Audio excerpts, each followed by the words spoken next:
So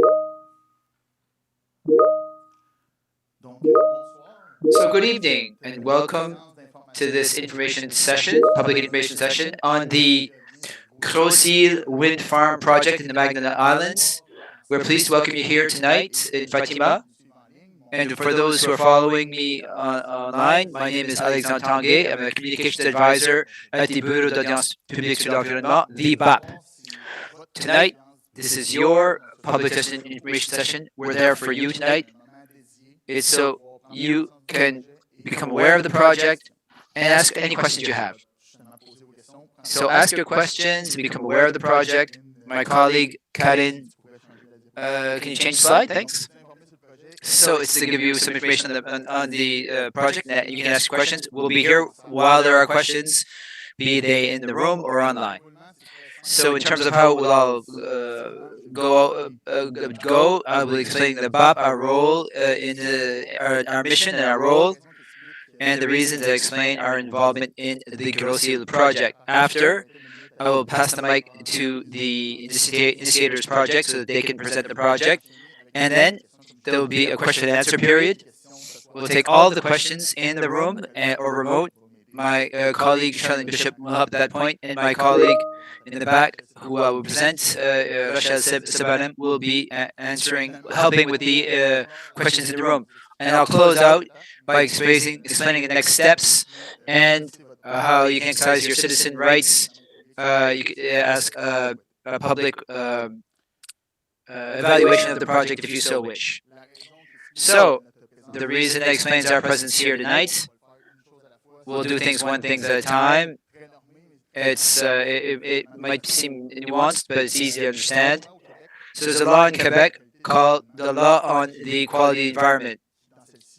It mentions that when there are projects that have elevated environmental risks, they have to follow a series of steps to get a government decision. It is called the Environmental Impact Assessment and Review Procedure. This procedure mentions that the project promoter has to complete and write a document that mentions reason for the project, its location, and details related to the project, and also the impact on the environment that the project could have, as well as any attenuation measures that they intend to put in place to deal with that. Once that environmental study is deemed receivable by the department, where it checks off all the boxes, that's when the BAP intervenes with a public hearing procedure of 30 days, which allows people to become involved. So our role during the public information period is so people can become informed. How do we do this? It's by doing a lot of communication. So I'm putting it in place a strategy to connect with as many people in the project, press releases, relations to the media, the public, and the municipalities of Grosse-Île and Îles-de-la-Madeleine. And there's a mailing list to inform as many people as possible. So that allows us to do the session today here, hosted here in Fatima, or tomorrow in Grosse-Île. We also allow people to consult the documentation on the project. So we opened up a consultation center at the library, the Jean Lapierre Library in Havre Maison. And people can also consult the documentation online, be it on our website or on the Register of Environmental Applications. So it's to also inform you about your rights as citizens. You may ask the BAP to do public examination. There would be a commission inquiry that would be formed. People can ask questions once again and get a notice from the various organizations who they'd like to invite. And also people will be able to express themselves related to the project and what concerns them and any solutions if they deem that they might have some. Their worries, basically, it's your moment. It could be a moment to express yourself on the project, and there'll be a report that's delivered to the minister with recommendations. So, yes.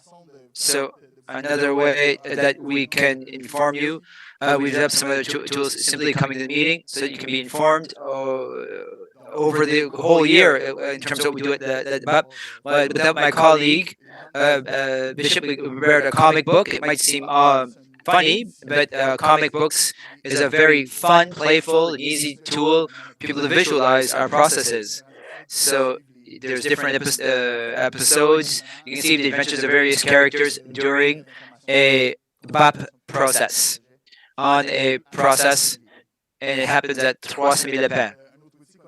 Another tool that we have started up in the last few years is a letter. It allows Quebecois to become informed of various projects, be it tonight. There's some news, some elements in the newsletter related to the Grosse-Île project. And as I said, there's also be thematic articles to learn more about everything about our organization. So yes, here we are. So this is a summary of what the BAP is. It's a public and impartial public body. It's an important thing to say, whose mission is to inform government decision making through findings and opinions that are addressed to the minister.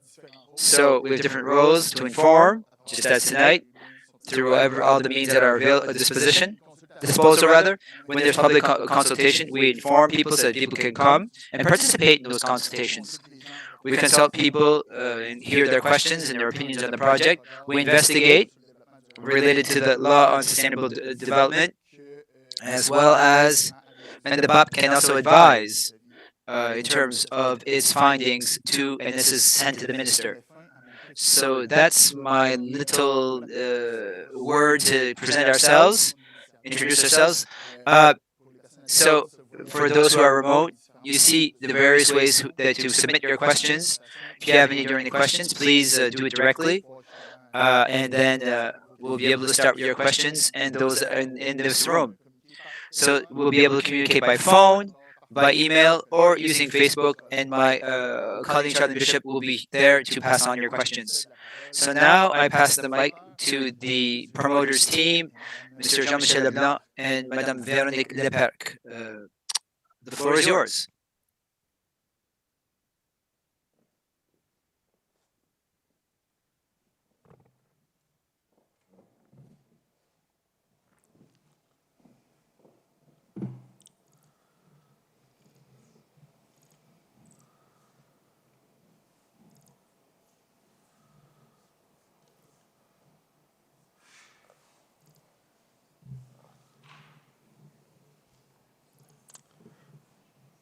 Donc, bonsoir. Merci. So good evening, and thanks to you for everyone for being here at this public information session on the Grosse-Île wind farm project. My name is Jean-Michel Leblanc.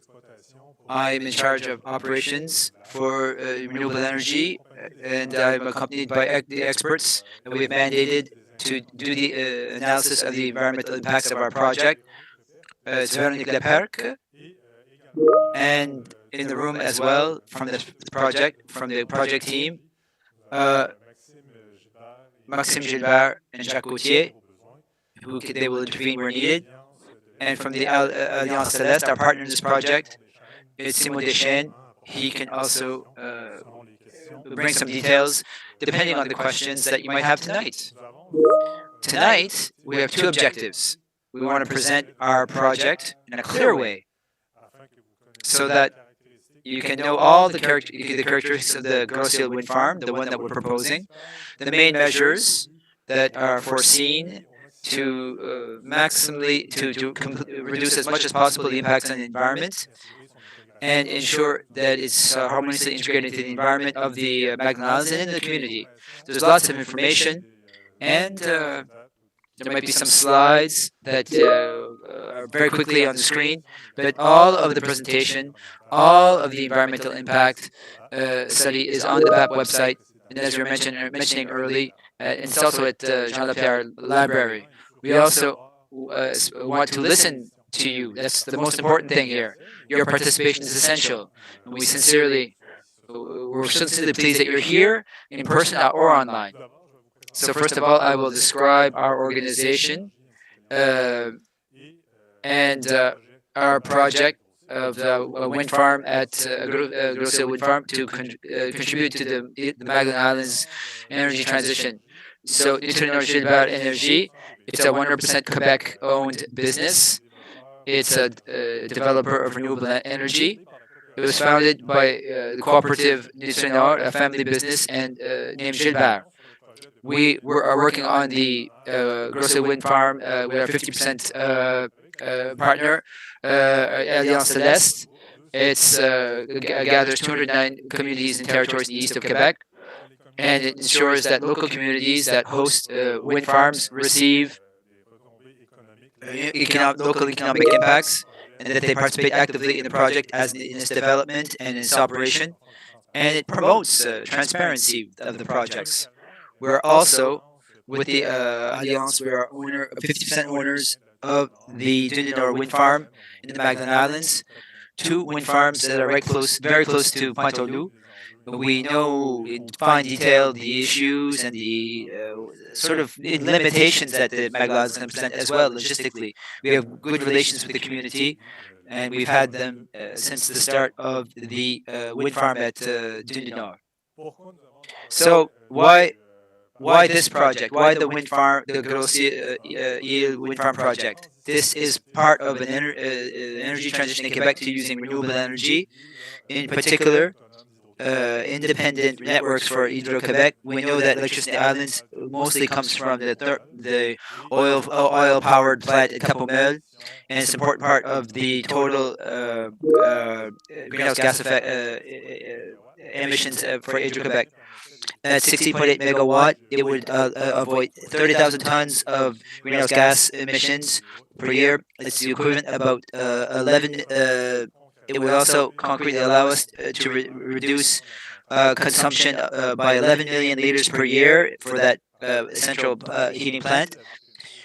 It will also reduce the oil that has to be transported to the Magdalen Islands, so a greater safety around fossil fuels. The current project of the Dunedin wind farm that we currently run with Grosse-Île wind farm, if it's accepted, if it's implemented, that would be 40% of the electricity on the islands will come from the wind farms. So this project is a response to climate issues, yes, but it's also a concrete solution that we're proposing for less pollution and more local economic impact and energy security. So the characteristics of the project of the Grosse-Île wind farm, it's 16.8 megawatts. That's the contract we have with Hydro-Quebec. We're targeting 7 positions that we're studying to install wind turbines, and we are aiming at for 4 wind turbines to reflect all of the potential impacts for all the sites that we have targeted, and to follow the environmental study program process and the ministry. All of the impacts that you'll see in this presentation tonight are related to a maximum scenario where there would be a wind turbine on each of those sites. These sites are located on partially public and private land. That's Mid-Céline and Selle-Windsor, and would occupy about 11.3 hectares in the maximum size version of it. More precisely, on the screen, here's the location of the Grosse-Île wind farm, a site that we've targeted because it's a wonderful wind energy source here, significant wind energy source here. It's a very present thing on the Magdalen Islands. There's already some industrial activity that's nearby of the Dunedin wind farm. And the maritime community and the community of Grosse-Île have targeted that site to put in management area that would allow for operating a wind farm. So on the site here, it just all the way to the left of the map, it's the Dunedin wind farm, and the 7 locations that are targeted are a bit to the north for 2 of the locations, and facing the Grosse-Île Wharf for those who know that area well. So to zoom in a bit here, so we're zooming in here. the 7 locations, as I was saying, 5 of them facing the mine's wharf on Grosse-Île and the edge and the end of the lagoon outside of the flora protection area for Dune du Nord. So the zone that we've studied, why those 7 sites have been, why are they placed where we're placing them? We take into account the various criteria that are regulatory, distance from the road, from houses, from wetlands, and also the various environmental limits on the site. This was so we chose sites that would have the least impact. We've also taken into account consultation and considerations of people that people expressed during the various open houses that we organized, that we've been organizing since 2022, and the participation of local stakeholders, people from tourism, development, economic development, municipality, etc. So now I'm showing the calendar for this project. So since 2022, it's been a development phase. Now we are in the analysis environmental acceptability phase. And if we get the necessary authorizations at the end of the process, we foresee going into construction phase in 2028 or in 2027. So to be able to operate the park in 2028, from 2028 to 2058, the 30 years of the contract with Hydro-Quebec, and at the end of the contract with Hydro-Quebec, foreseen in 2058, we are committed to dismantling the park to bring the environment back to its initial state. So here are some examples. Are some examples of the Dune du Nord project. So during construction, in particular, you see on the left what the collector network that connects the wind turbines. It will be the underground. It will be covered with dirt, and you see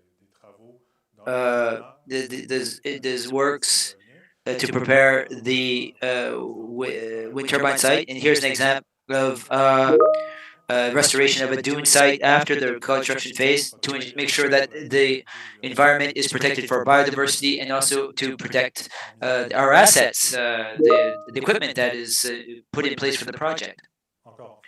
Once again, this is the construction phase for Dune du Nord wind farm. We see the wind turbines, the tower, the turbine.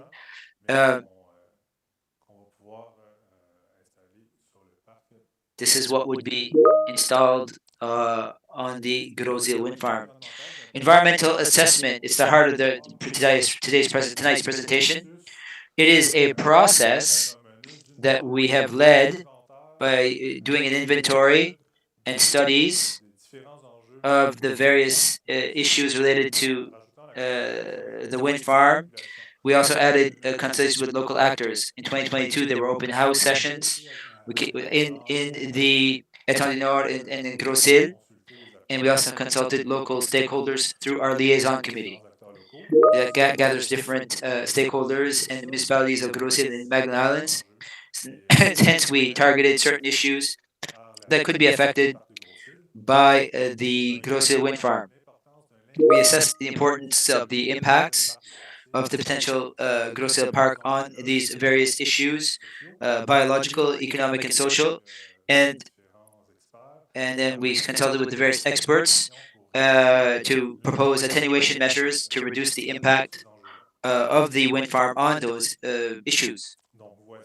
So here are the main issues that were raised in the environmental impact assessment: ecological issues, social issues, and economic issues. And we'll cover each in the next slides to see the attenuation measures. Diversité de l'écosystème dunaire. Donc, First, protecting the biodiversity with the ecosystem. We did strategic inventory about the birds and the bats that are in a precarious situation. It's important to have a very precise inventory of the use of the territory, and that enabled us to put in place different mitigation measures. In example, to put together a maximum of construction outside of the period that is risky. And when it comes to protecting the biodiversity, we have the flora as well. And so we looked at all that could be affected by the project in order to better identify the species that would be at risk. And all these species were geolocalized in order to see on to identify where we would put the sites on the map that we showed previously for a lesser impact on these species. And so we're able to have consultation with the people at the islands, and we removed the touristic aspect of the project for Dune du Nord. Protection of the dune and the coast. The dune system is essential for coastal stability, so we'll adapt the restoration of the work areas to the morphological characteristics of the dune.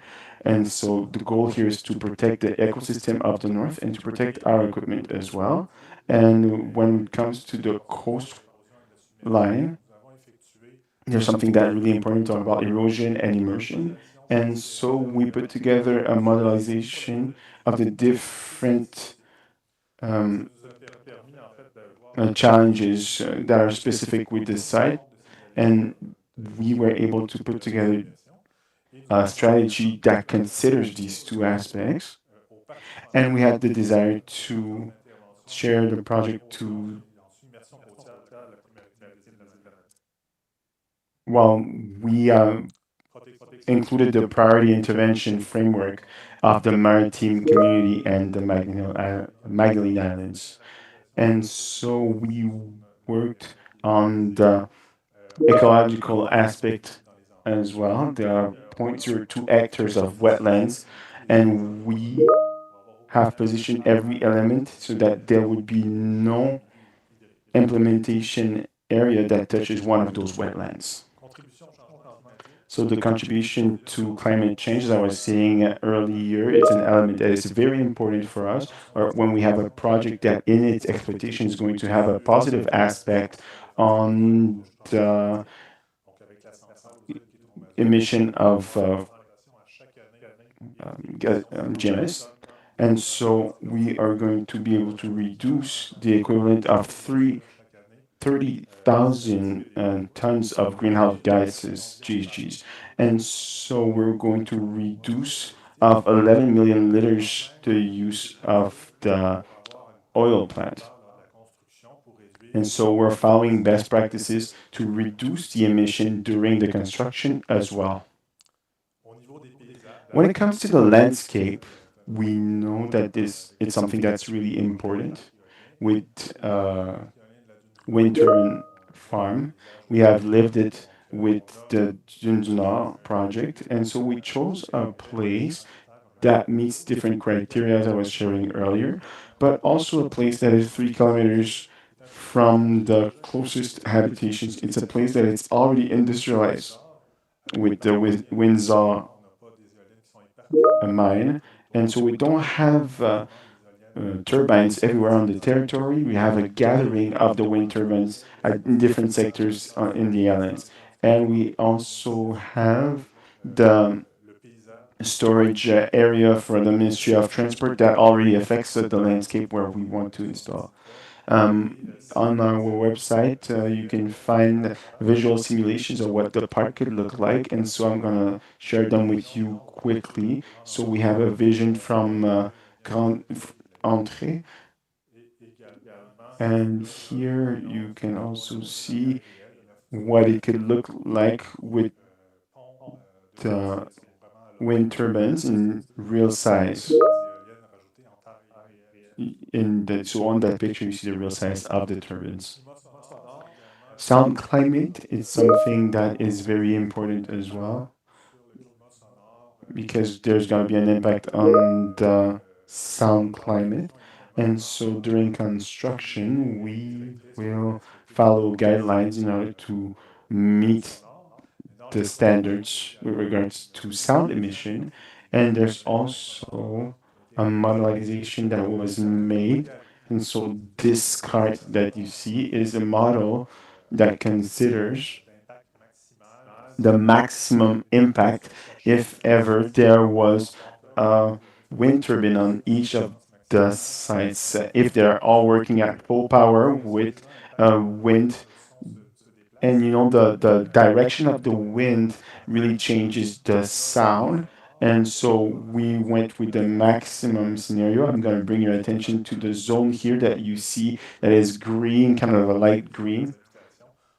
So these are the first habitations over there. So we're under 40 decibels. So it's a level that is like a small conversation um, uh, um, in a normal room.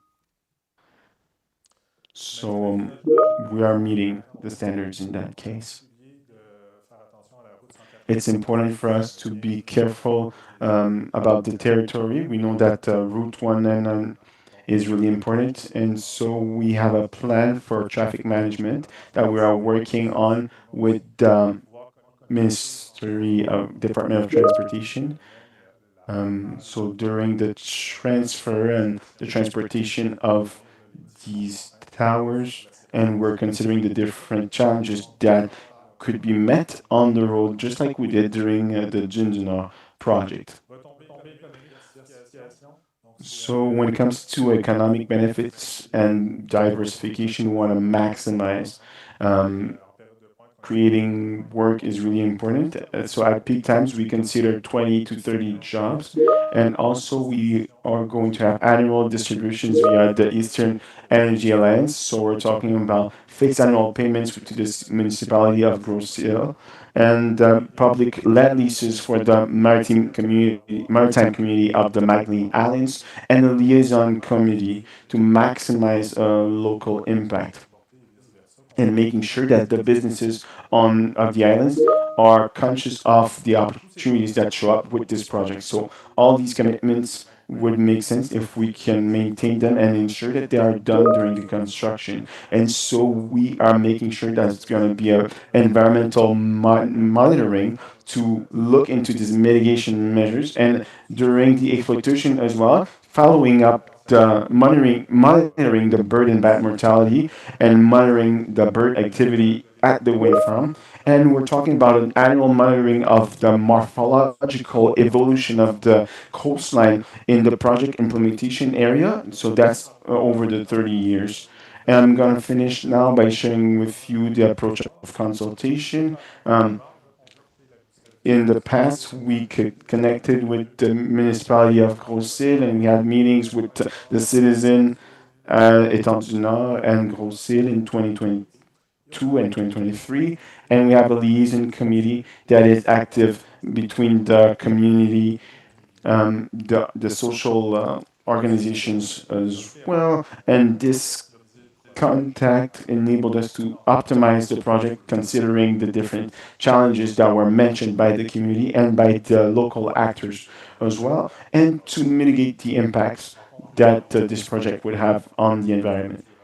So we believe that it's a project that is gonna be encourage the resiliency, energy resiliency of the Magdalene Islands, and that is described in the goals of Hydro-Québec in order to decarbon the network in the islands. And now we are open for questions, and thank you very much for your listening. Thank you, Monsieur Leblanc, for your presentation. So now the question period is going to start. I'm going to tell you now the different rules that we need to follow in order for everything to go very well.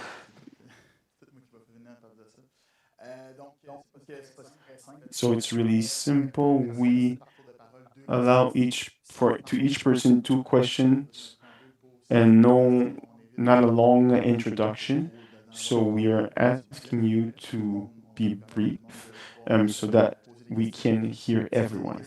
If you have questions, raise your hand.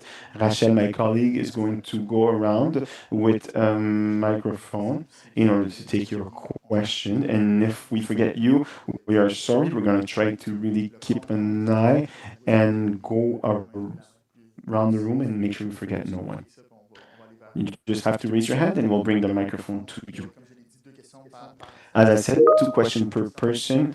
If you have questions for me, I will relegate them to the initiator, and they will decide who's the better person to answer your question. I believe that's all. The last point. Thank you. It's an information session. We're not here for our opinions, but really, rather, we're here for questions. It's not a public debate. It's really about expressing, it's really about hearing the questions. If you have questions by a phone, email, or Facebook, here are the links. There are some challenges on Facebook and the website, apparently. Sometimes technology works for us and sometimes not. And if you miss any part of the presentation and you have any question in regards to that, please do not hesitate to ask the question. If you have questions about the BAP as well, do not hesitate. I'm here for that. Who has a question? We have a lady in the front. Good evening. I'm Hélène Chevalier. I'm sorry I didn't. I'm sorry I didn't have more details about the project because I heard about this project. I looked into the study and the J'ai peut-être comme quelques questions, mais c'est tout dans le même sujet. already. I have a few questions. They're all under the same subject. Let's start with the two first, and we'll come back to you. First, we don't know if there's going On parlait dans le projet de 7 éoliennes. or seven, but we're talking in the project about 7 wind turbines. And so my first question, we have a contractual power of 16.8 that represents 4 wind turbines, but we are considering a maximum capacity of 29.7. And so why would we consider going up all the way to 29.4? The question seems very clear, Monsieur Leblanc. The answer is very clear as well. We have studied 7 sites and we have the plan to have 4 wind turbines. But with this study, when we have 7 sites, it's in the practice and with the regulations of the ministry. Inaudible for the interpreter. We need to look into the maximum impact for each of these sites, and that's also what explains the 29.4 megawatts. And so it's a study, but we are really trying to install 4 wind turbines. Should we understand that we will not have more than 4 wind turbines with capacities of 4.2? It's really the scenario that we are looking into right now. 4 wind turbines. That being said, where would these 4 be installed? We don't know yet, and it would be important to know it before we can accept it. We would like to know which site are part of the project. So my question was, where will these 4 wind turbines be? Do we have an idea already where they're going to be? We have 7 sites that are looked into to have as much flexibility as possible, looking into the different challenges that have been mentioned during the project and also different concerns that could be brought today as we go through the project of the environmental project context study. And so it's important to have this flexibility to look at the different options. The final choice is not yet made. We're looking at the 7 sites so far. Thank you, ma'am, for your questions. I believe that there was a card in the study that was showing the different potential places, and it would be a good thing to show it for people that might have the same question. Just a moment, we're going to look into that. We have that not so far. I'm taking the map that was presented earlier. There. Maybe you can describe. I see it here. Maybe in the room you don't see it as well. So can you show us exactly where it is as a reference point? And so here we have the salt mine. We have the quay. You see the little white circle there with the mine symbol. And we have 5 sites that are studied. Right in front of it on the north side of the road. And a little more in the south, 3 kilometers down, we have here, right there, 2 sites that are on the south side of the road, on the lagoon side. Thank you for that precision. Please keep your questions, ma'am, and we'll see if other people need to ask questions, and we'll eventually get back to you. Yes, sir? It will not be much time. My colleague will walk towards you.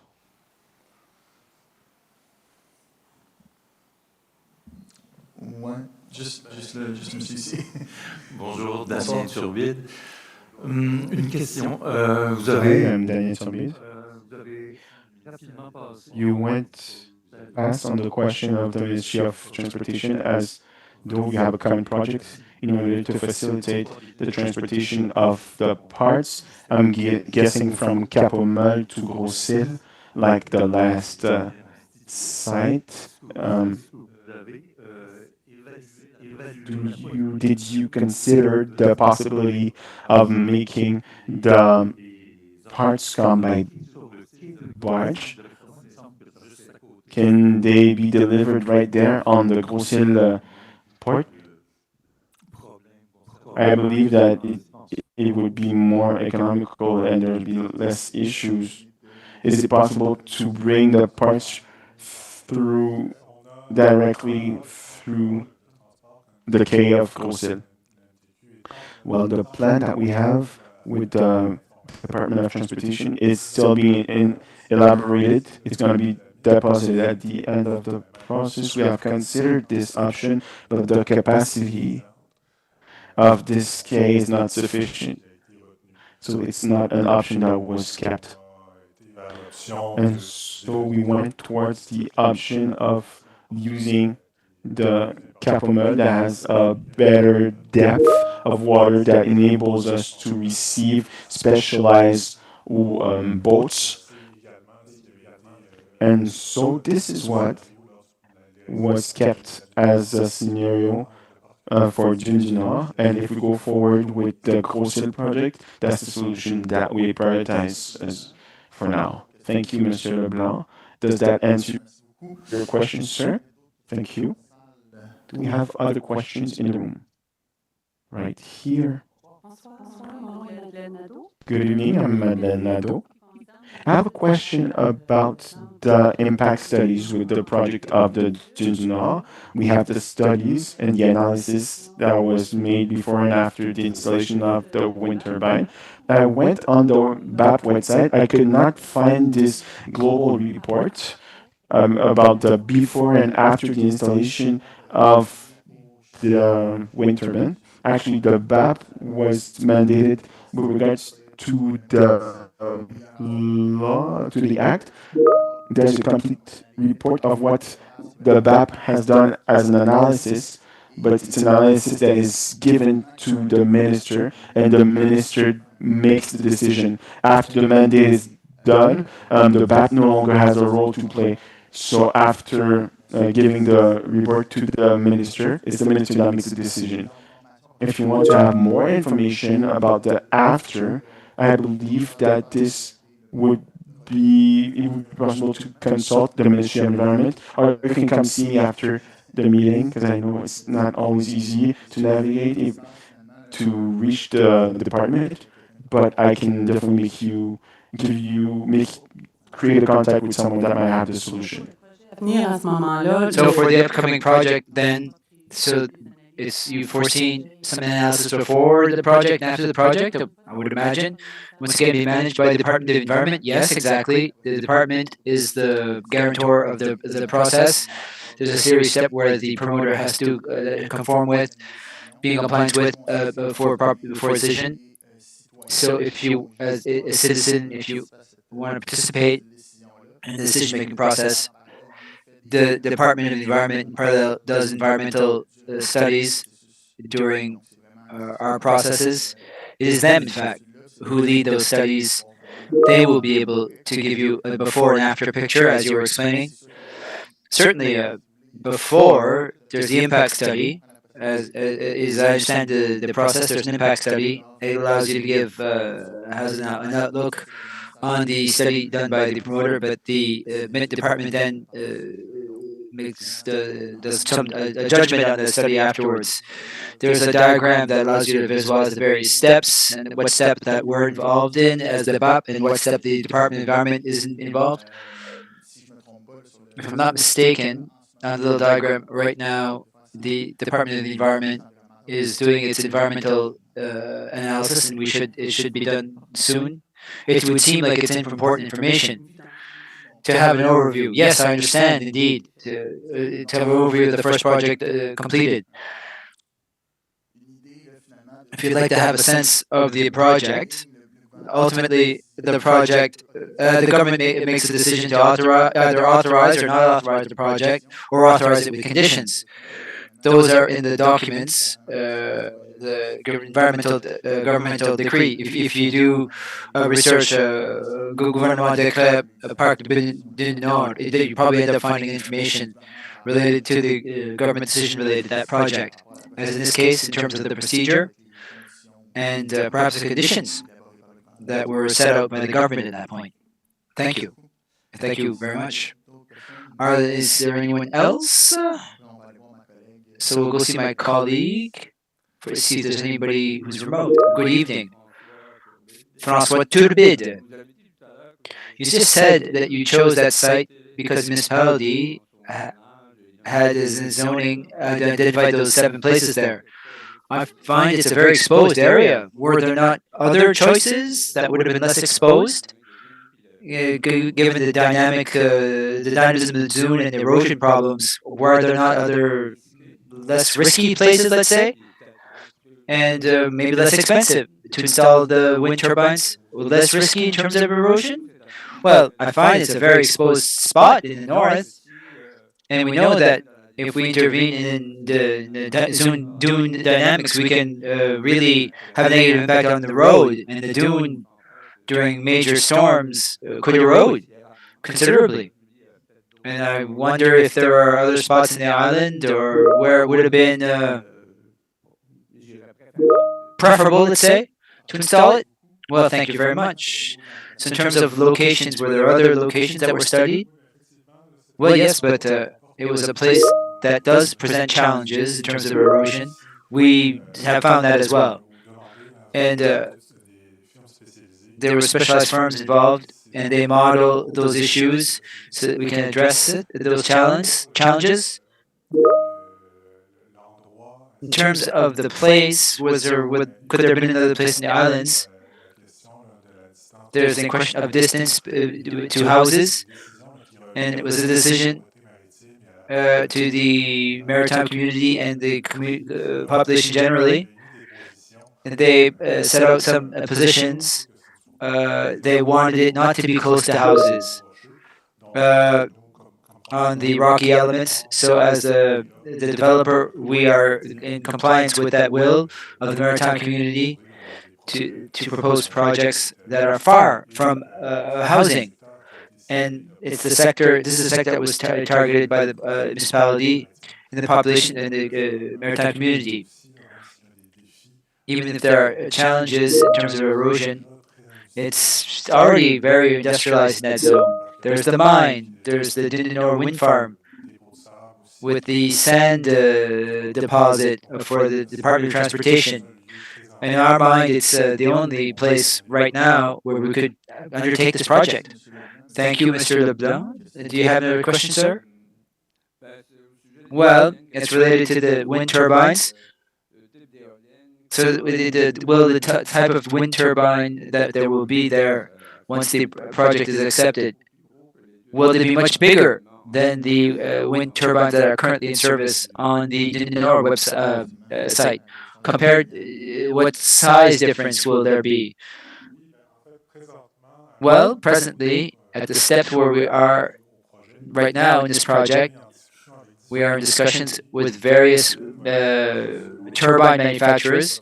Model will be chosen based on the market that meet the characteristics of the site on the Bang Islands, the conditions that we see on the Bang Islands, wind and climate and weather conditions, and the constraints that we have on the site to have an acceptable distance from the road. So the turbine models that could be chosen in terms of what we're seeking, we're aiming for a 68-meter height. We're talking about the total height of the wind turbine, not the tower, but if the blade is completely vertical, that's the height all the way to the end of the blade. Right now, the wind turbines for the wind farm are 150 meters tall. So it's a comparable height, 18 meters taller. It's also the height that we used during our visual simulations that we just presented to you. Great. Thank you, Mr. Leblanc. Thank you for your question, sir. Please raise your question once again if you have any more. So I'm going to go see my colleague. She's handling the remote questions. Hello, Charlie. How are things? Hello, Alexandre. Hello, everyone in the Bag Islands. We have our first question from Louise Bourgeois. It's by email. Madame Bourgeois is asking if a referendum was been organized in the Bag Islands to check the social acceptability of the project, or is this an option that could be foreseen? Monsieur Leblanc. Well, I'd let the maritime community ultimately explain all the steps taken in the Bag Islands as it relates to the wind power projects generally, and the Dinor wind project, and the Grosse-Île project that we're speaking specifically to tonight. There were some public consultations in 2007 that were done in the various villages of the island. There's some consultation on the energy strategy on the Bag Islands done in 2016, and there are also some first modifications to the management plan by the maritime community of the Bag Islands that was done for du Nord between 2012 and 2017. There were also some consultations on the follow-up to the energy strategy done in 2020. Right at the moment, there's a consultation on the climate plan that's being done, and in terms of the Hydro-Quebec strategy, in terms of defining its needs for the Magdalene Islands, and that mentioned its need to have wind power, and we answered to that as a developer in wind power. There were various consultations over the year. So in terms of a referendum on the wind power, no, but there were been various moments of consultation with the population. As part of the management diagram, there were consultations,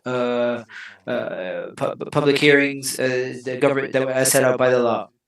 So you were saying there were consultation efforts, information sessions that you led as the promoter.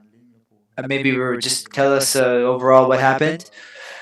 Well, we proceeded to some initial consultations, open house sessions. We invited all of the population to come learn more about the project, to discuss and share their questionings. The first time was in 2022. It was very important for us to have a consultation in a central area in the Magdalene Islands. It was in the Nord Recreational Center and also in the Grosse-Île community. It's the closest to the wind farm. There are two other public consultations that were open houses in 2023 in the spring and the fall. Also Étang du Nord and in Grosse-Île. Thank you, Monsieur Leblanc, and in comment to you, Madam, we're not presenting we don't represent the promoter. We're an independent, impartial body. It's a way for us tonight to allow you to participate in the process, the decision-making process, and I'll explain a bit later what steps to follow if you're seeking to have a public inquiry into the project. It's a way to the public to enter into government decision-making and to participate. Madam Bishop, I've lost you. Did you have other questions online? There aren't any just yet. Once we receive some more questions, I remind you how we can send questions either by phone, by email, or using Facebook messaging as part of this live broadcast. Thank you, Charlie. So you see the information on the screen by telephone, a little voice message. You can leave your voice message, and my colleague will take note of it by email or on via Facebook, the Facebook Live chat. So we're back in the room. So I'd like to come back to the question of Madame Chevrier's question. We've seen that there are 5 sites, so 2 sites. So why, if we decide to put in 4 wind turbines in the same spot with that place where there are 4 sites, and it would seem to me, and you've explained, well, I don't know the term, but we have to use a distributor or some sort of device whereby you take the energy from the wind turbine to transmit it to the high tension line. If you put wind turbines in 2 different areas, you would then take 2 systems to distribute the power, I would think. And why, if you already have a site where there are 5 sites, why don't you just decide to put all 4 wind turbines on that site where there are 5 sites? Why separate them out? That's great. It's a two-pronged question. So there's the wind farm, the project of the wind farm, but as I understand it, there's one that would be built to meet that need. So remind the structures for the good sir, and it's 2-2. So Veronique, if you can put the map back up. Yes, there's a map where you see the substation. So to answer Mr. Tubid's question, he is well understood that it requires an infrastructure. Could you share my colleagues remote who are remote? Is there a sharing issue? The people remote should be able to see it as well. Monsieur Leblanc, yes. There'll be a transformer site there, and the transformer will take the energy from the wind turbine, put it on the Hydro-Québec network to and also making sure we have all the proper security in place. We see on the map the transformer station. It's the rectangle, the orange rectangle. Should there be 1 or 2 wind turbines on the southern side of the lagoon, we don't expect to have 2 transformer sites. There'd be a collector network that would follow the road that would connect those 2 wind turbines to the transformer station.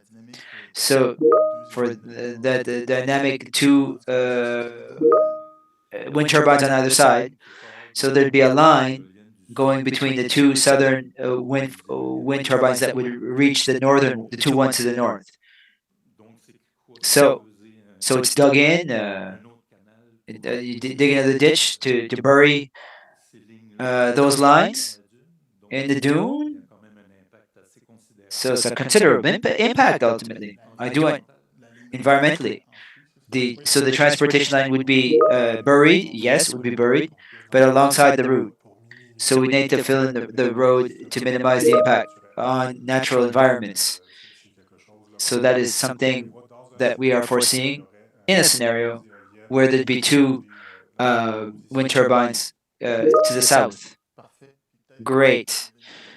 And there's a second element to their question. Is that okay? Okay, great. Thank you very much, sir. Michel, you had a question? Thank you.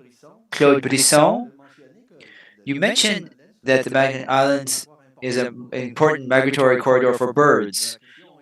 Here's my question. Have you calculated the level of mortality for birds to wind turbines, and you're going to add more? It's a bit like a wall during migration periods. Are you figuring on a quantity of mortality among birds that could be impacted by the wind turbines? So what would you have to say to the mortality rate for birds? It's a significant issue, particularly in the Magellan Islands. We know that there's a great bird population here.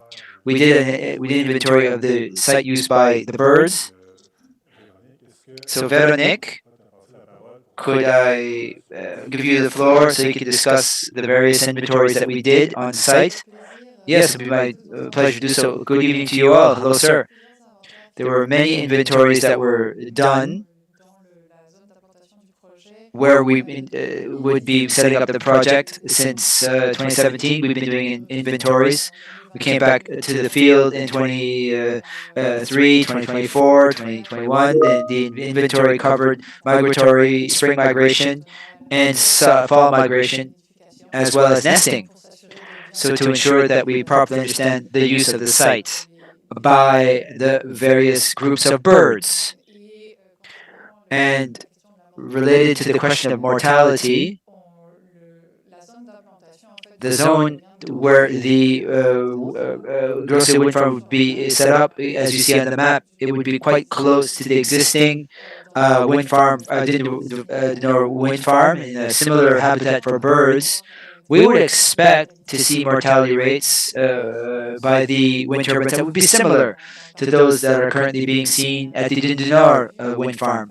And there have been monitoring of mortality done at Dune du Nord. We know the results. There are no species with a special protected status that has been discovered in Dune du Nord. No raptors either. And those are 3 years of environmental follow-up that have been done. The results of that mortality study were sent to the department, and there was no need to add additional adjustment measures in the existing wind farm. We would expect that this wind farm would see the same results. Obviously, it will be checked.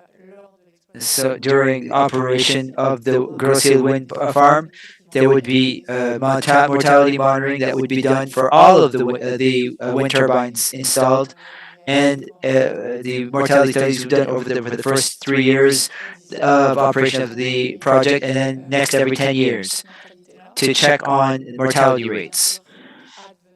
And let's say that there were mortality above the rate that is expected. The promoter has agreed with the Department of the Environment that they would discuss some additional measures if that were to come to pass. Another question: given the impact, the visual impact on the setup, have you done a 3D modeling?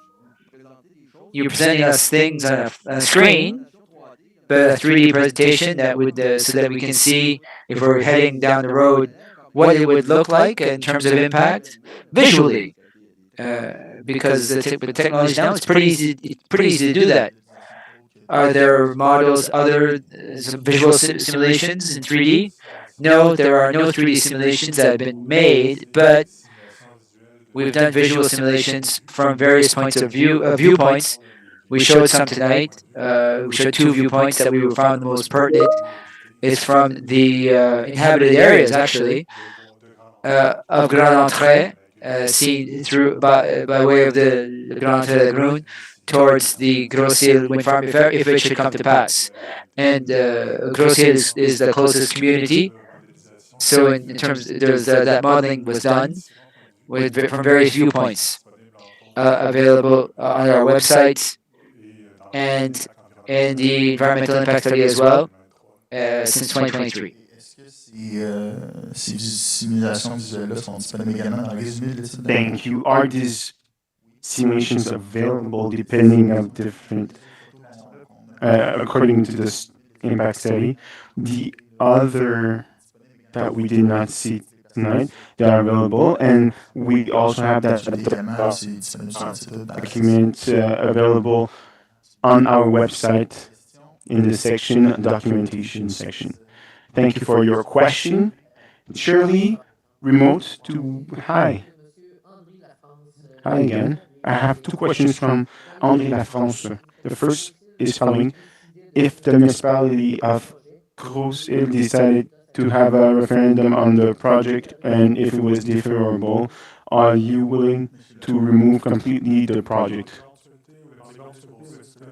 If the municipality of Grosse-Île had a referendum, we would consider this decision and we would talk with our different partners to see what can be done in order to consider the opinion of the population.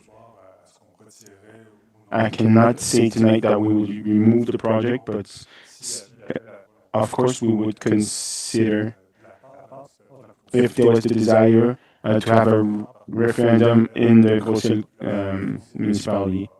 But right now, the population of Grosse-Île had many occasions, and will have more occasions tomorrow to ask questions and to really know about the project. And if there are any other steps with regards to the BAP, public consultations or anything, it's opportunities for the population to share their questions with us. Thank you, Mr. Leblanc. I understand that Mr. Lafrance had a question, the second question.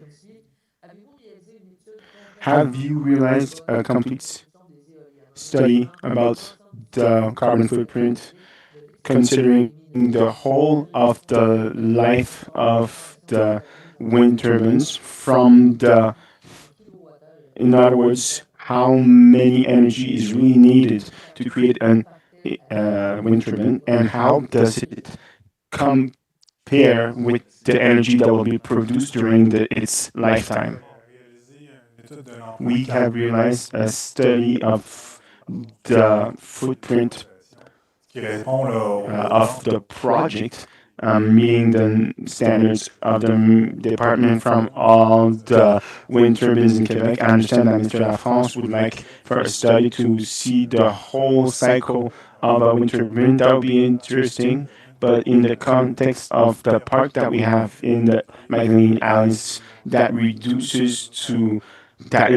to reduce 11 liters of oil with the Hydro-Québec. So it seems to us like there is a considerable gain. It's a situation that we might not have in all parks that we see across Quebec. So it would be interesting to have an analysis of the life cycle, and it's hard to do for a park like the one that we have in the Madeleine Islands. You were saying that you have realized that this study, if Mr. Lafrance wants to see these results, is it in your impact study, in which section? And yes, it's in the study. The exact section, maybe Veronique can provide you with more information. Yes, the whole study is in the volume 3. It's part of the reference studies. And so maybe for the benefit of everyone, I have the totals here. And so, as it was explained by Mr. Leblanc, the study explains the estimation of the greenhouse gases starting at the arrival of the wind turbines on the sites, and considering as well the 30 years of use, of exploitation, and so of use. And so in total, with the maximum calculation, we are at 6,000, 2,000 of CO2 over 30 years of exploitation of the project. And so to give you a little comparable, I have numbers that are from 2017, where in the Magdalene people had 240,000 tons in 1 year in consumption. Thank you for these numbers. Thank you, Shirley, for the questions. If there are any more online, do not hesitate. Okay, see you later. In the room, would we have any more questions? We have 3 hands here. We'll come back to you, ma'am. We had the lady in the back after this gentleman here. Léonard Chevrier. We're talking about 427. Let's start with 4. If we look at the map, the 4 that are more east towards the east are in a private land. It belongs to industry. There's not much to protect there. Do you consider to put a giant battery for these 4 wind turbines? Even Hydro-Québec wanted to consider putting one, considering it's on the salt mine territory.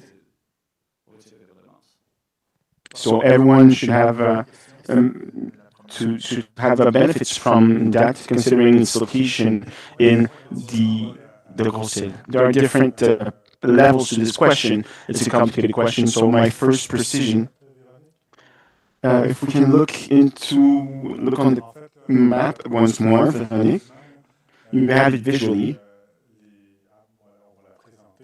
We are going to display it again. It's going to be easier. We know the map very well, but we understand that it's easier for everyone if we show it. There's a little delay. If possible, can we zoom in? Maybe we can zoom in on the 5 sites. There are 3 sites that are actually on the Windsor lands, and the 3 that are most in the northeast, and there are 2 that are on public land, on which we are already working to reserve territory there. Same thing for the 2 in the south. And so to answer the question about the battery,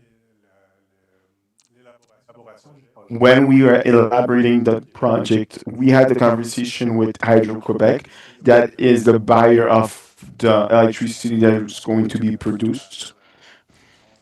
In order to meet that need, the opportunity to have a battery system on site, it was agreed with Hydro-Québec that it would be more advantageous if the battery system would be on the Hydro-Québec side.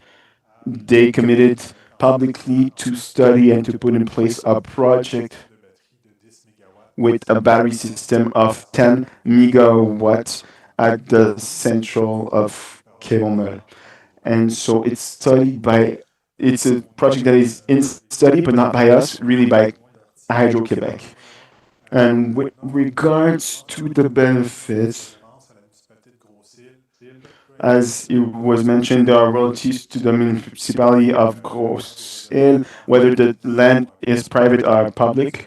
They are paid by megawatt to the municipality of Grosse-Île, and we have the ocean community for leases on the public lands.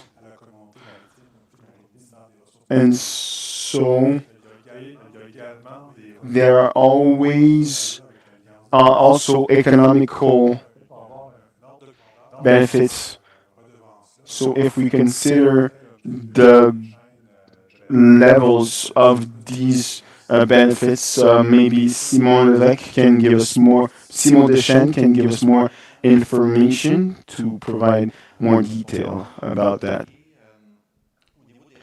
Good evening, Mr. Chevrier. With regards to the royalties with 4 wind turbines. In Grosse-Île, we're talking about firm payments. So this is what we call oftentimes the land royalties. 55% of the territorial benefits that the royalties that come back. So we're talking about $1.7 million over the years. Same thing for the community of the communauté maritime. So that's one thing. But also the communauté maritime des Îles, of which Grosse-Île is a part of, that they are part as shareholders. So since 2016, there's 7 million that was received by Grosse-Île for participating on the different parks that are from Mamani to here in Îles-de-la-Madeleine. And so we have these entries that are also a participation in 4 projects that are going on right now. And we have also one offer for tenders. And so the communauté maritime des Îles being a part of this alliance, there are 7 more projects that will be put in place at the end of 26, 7, 28, and 29. And we estimate over 30 years, $66 million for the communauté maritime des Îles, considering their shareholding in the Alliance Énergie de l'Est. And so we're talking about 56, 57,000 per year that would come back to the municipality of Grosse-Île. So they're 1.7 million over 3 years for the communauté maritime des Îles. And there's also $50,000 per year for Grosse-Île. That's. Do you have another question? No one answered for the royalties for the private land, the private for the mines, basically the mines that are the salt mine. Is the salt mine going to receive royalties as well? Thank you for precising.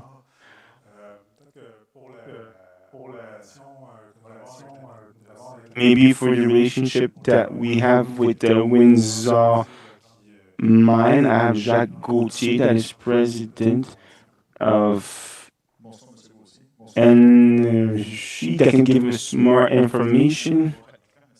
Please stand on the X so we can see you on the screen. Thank you, everyone. We have concluded an option with the Windsor mine that is going to become to have an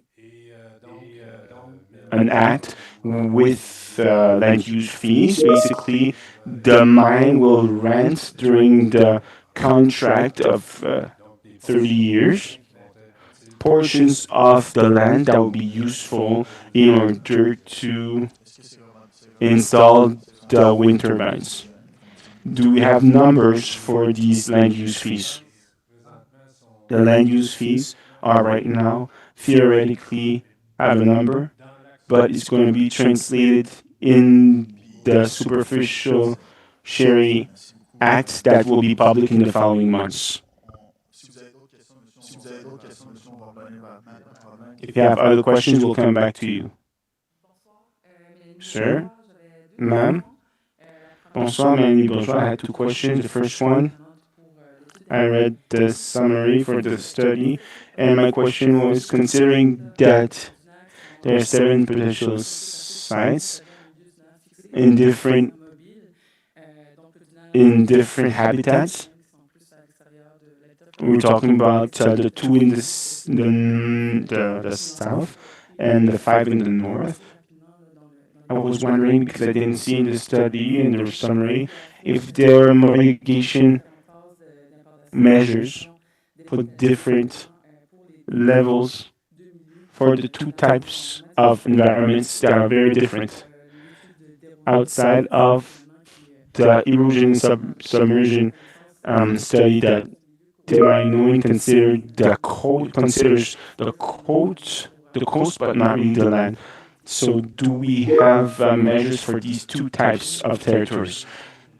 Yes, these two types of environments were considered on the impacts and the mitigating measures as well. Considering the difference, we have restoration and mitigation measures that are different with these two environments. I could pass the microphone to the person that is most in a better position to tell us about this. Yes, there are measures of restorations of the site after building, and these measures will be adapted considering the morphology of the territory. And so, as was mentioned by Madame Bourgeois, there are different morphologies on the implementation site, and with in the context of fixed dune, the method of restoration will be a stabilization of the dune with the implementation of cocoa rods.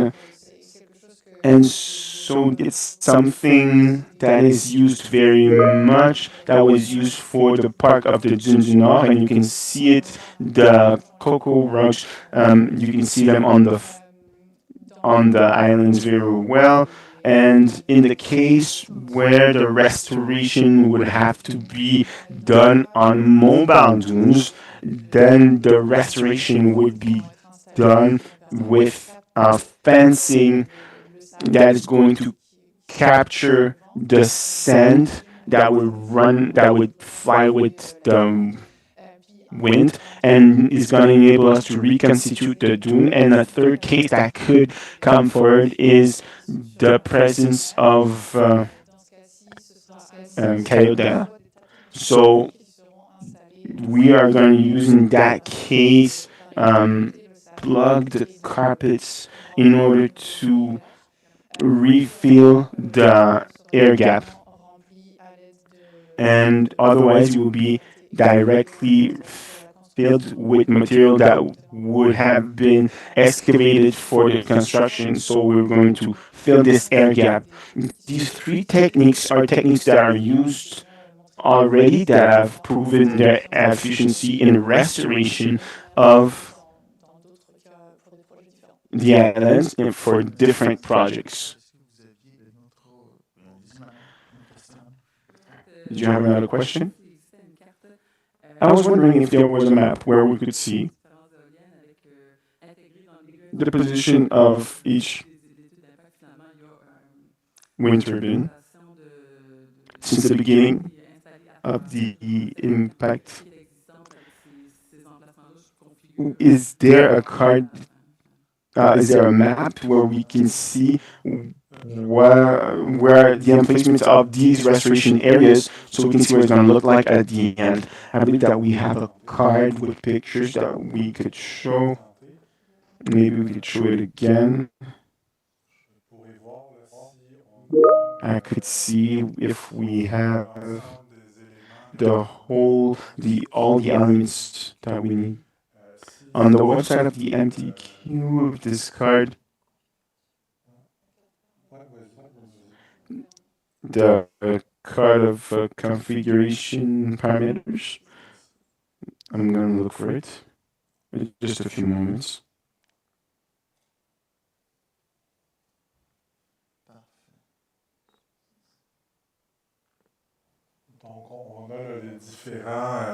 And so, in the different parameters, we can see the colors here.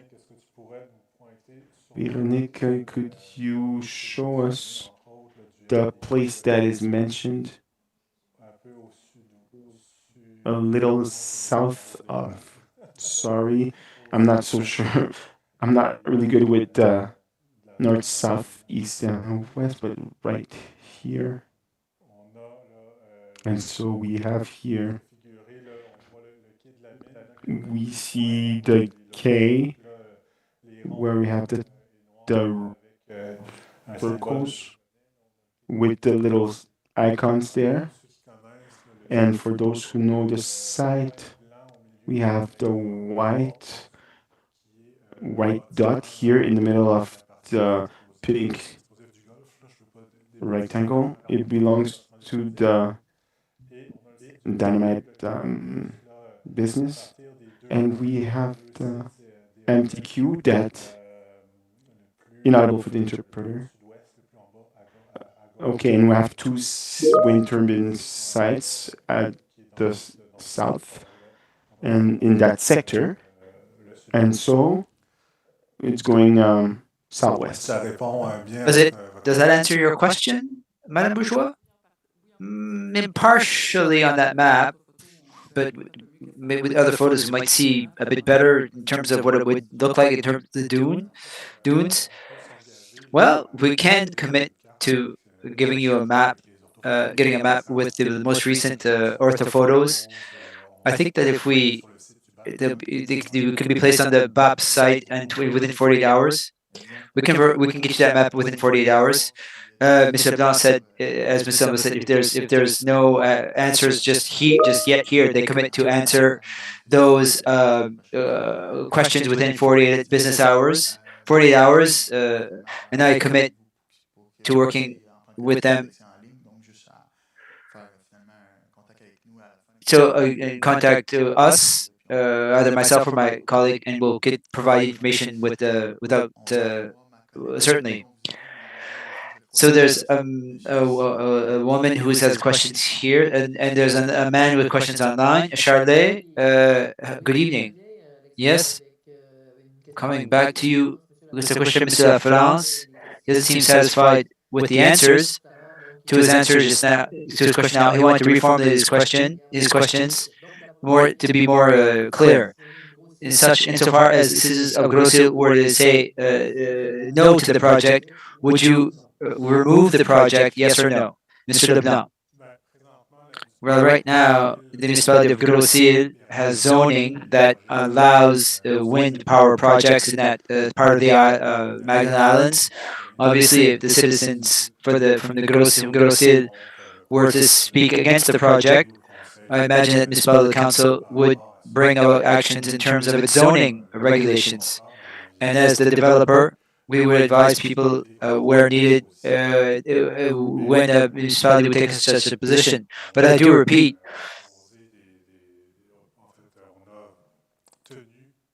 we have held consultation sessions at Étang du Nord and at Grosse-Île, and so far we've been welcomed. There was interest in the park, interest in the wind farm. We didn't feel that there was a will on the part of the majority of the population to not do this project. However, if there were issues related to fauna and flora hunting, that we have incorporated in our project to take into account the issues of people. At Étang du Nord, they expressed that, and also expressed like Grosse-Île. Mr. Blanc, Charlie, something else. He comes with the second question relating the carbon footprint.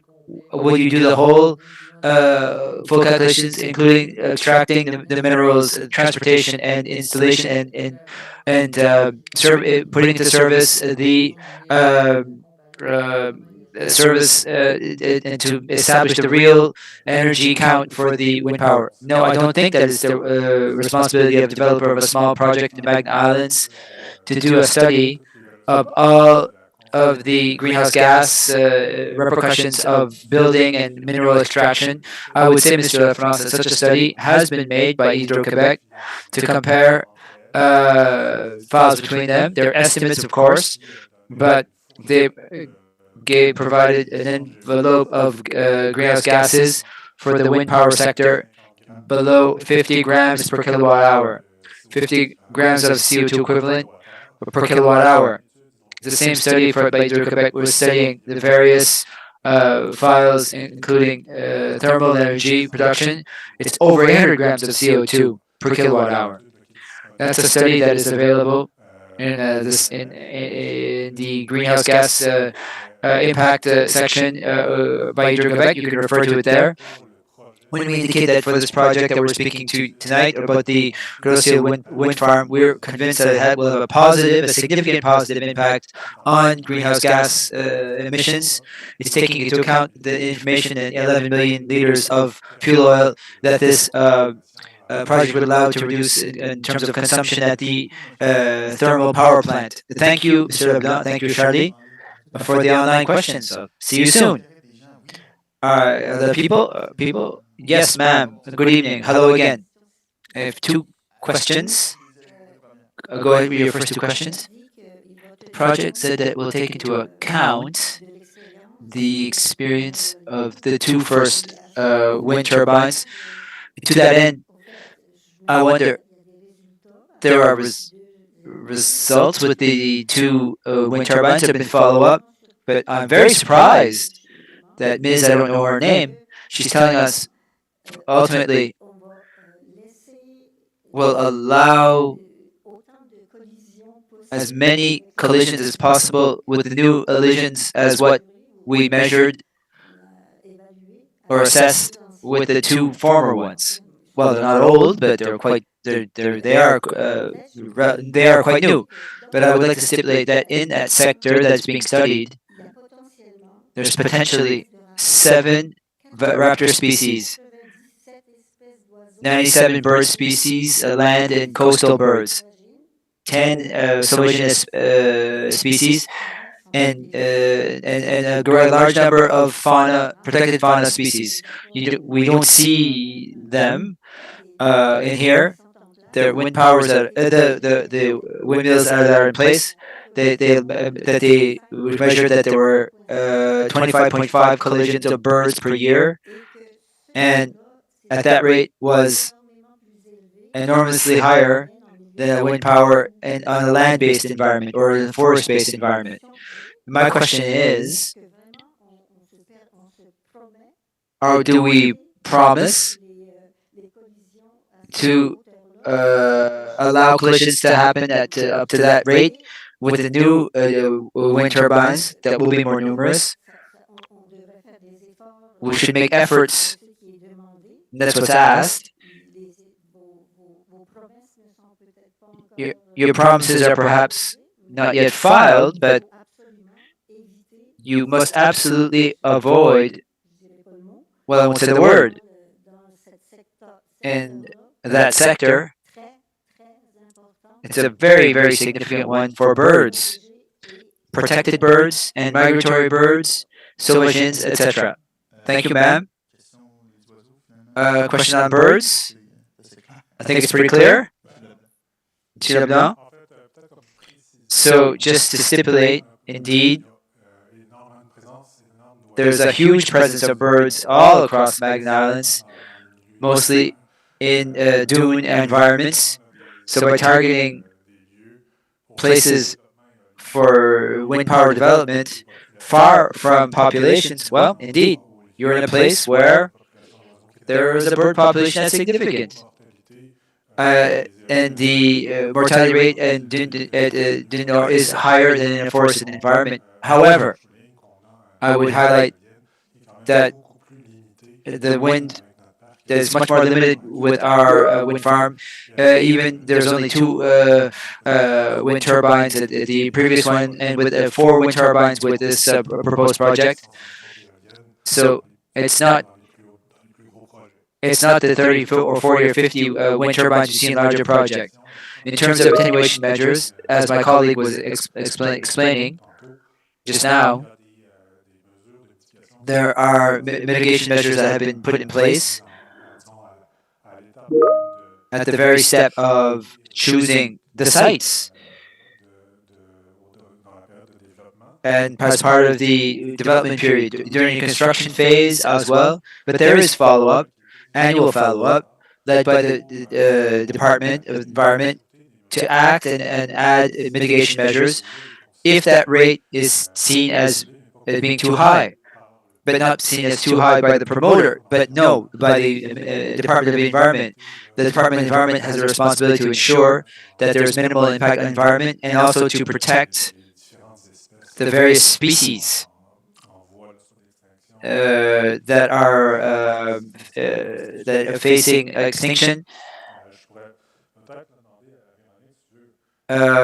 Veronique, could you perhaps complete the various measures that are presently foreseen in the development phases? Construction, operation of the wind farm, to show what current commitments have been made. Yes, I will start with the operation. We've said that there'll be monitoring of mortality that will be done based on the results of that monitoring, as Mr. Leblanc is indicating, based on discussions with the department, depending on the mortality thresholds that will be seen. It's possible that the initiator will adjust such measures and add some measures to adjust the operation of the wind turbines, depending on the periods of year, the year that might be more at risk, or weather conditions that might lead to greater risk. These are commitments to be defined when the initiator in this discussion enters into discussion with the department. As it relates to construction and very specific measures based on specific species, there are different inventories that have been prepared. You mentioned protected species, for example, inventories on piping plovers, and there are various measures for attenuation, very specific ones, to avoid disturbing nesting of piping plovers. Just to name one example. One measure that will be applied to all species, all bird species, is the fact that there won't be any preparatory work on the area required during nesting periods. That measure will allow to ensure that we protect all of the species during that period. It would avoid any disturbance, especially amongst the species that nested on the ground. Thank you for the answers. If I might add, mortality monitoring cannot be seen as an attenuation measure. My second question, related to erosion and submersion and climate change, from what I can see, it has been covered in the presentation, what I can see in the project, over 30 odd years, there's a high risk that the road might be disturbed. We are told that to protect the wind turbines, we might expand and raise the base of it. I'd like that before these decisions are made, that we know what's involved here precisely, how can it be done, and that we have some modeling of the changes that are foreseeable over 20 years and 40 years, let's say. It's major, though, I must say. And I'd like to ask this question. I'm asking it. Let's say that erosion gets all the way to the wind turbine. It's possible. At that point, will the fact that the base be there with their significance will have an impact?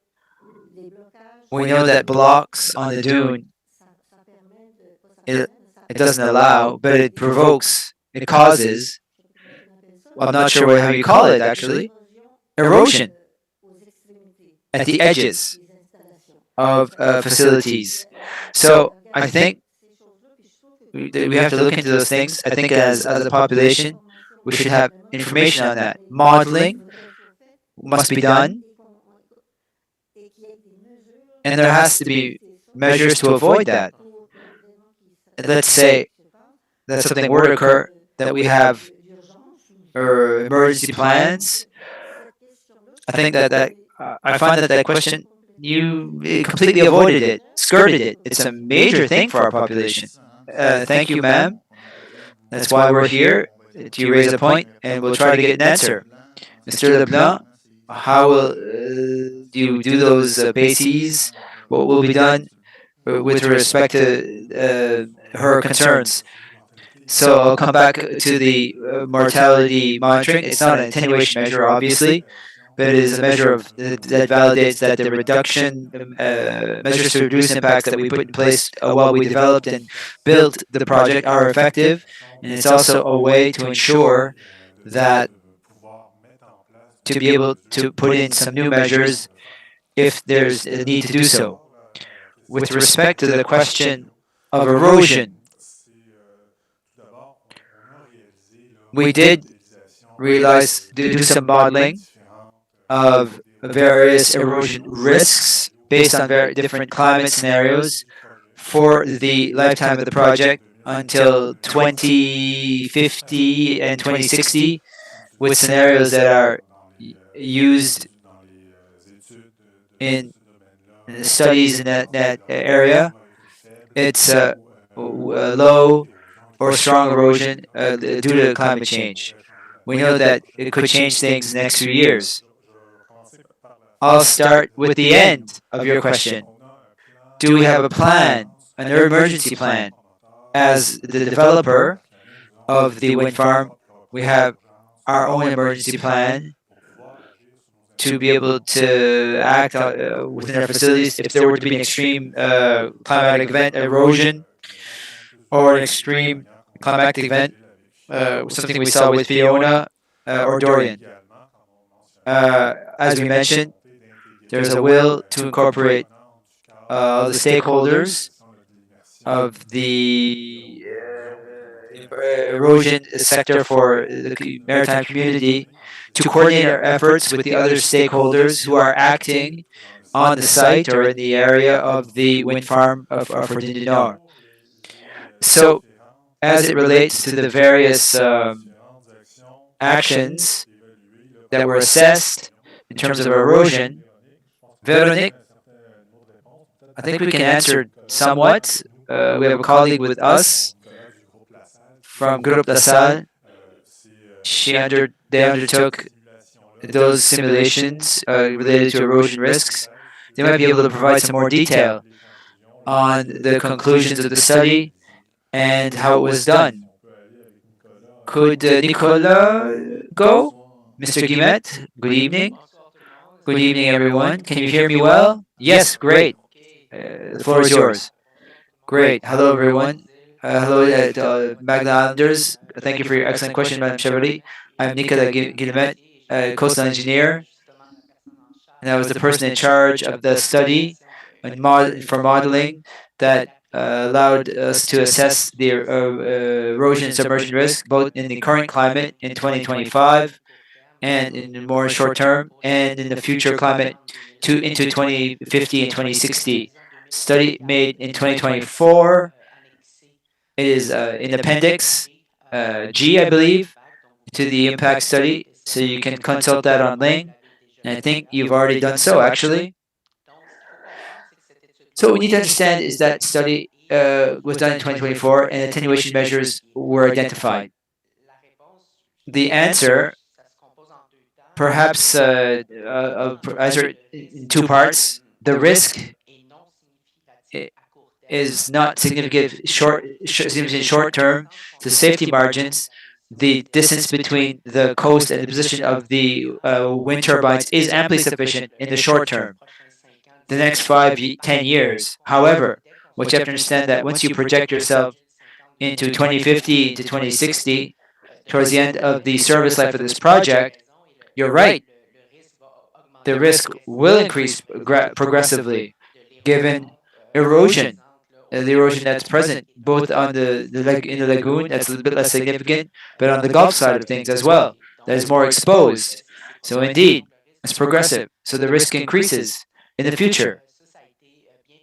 So that was properly documented in the study using modeling to do some future projections and to be able to model from where the coast might find itself in a future climate and to deduct the safety margins, what would be the distances that are available between our wind turbines and the coast in the future. Based on an analysis, three main attenuation measures that were presented and analyzed, and that are still being analyzed. First of all, I think Jean-Michel uh, did cover it a bit earlier. It's everything that's the follow up in terms of the morphologic changes to the coastline. It's important to understand in all coastal projects when you're putting in infrastructure, you have to follow the morphological changes each year. Using cameras, GPS, photos, high resolution photos, you can assess how the coastline is changing.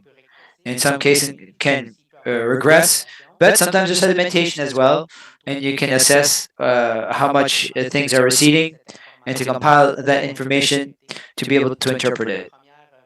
La deuxième qui est bien importante, vous l'avez mentionné, c'est qu'on The travaille. second one that is really important is that we're also working with the foundations of the wind turbines to make them as resilient as possible in the future climate and adapt them in order to face this erosion and submersion. But a measure that is even more important is the third one. We are working as well on the analysis of solutions for the coastline. I believe that all the island, Madeleine people know, we're considering refilling the beaches with the sand.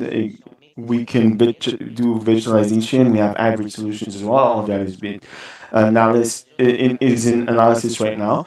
But these are really important mitigation measures because this enables to stabilize the coastline and to reduce significantly the risk of the coastline getting closer to our foundations in the future climate.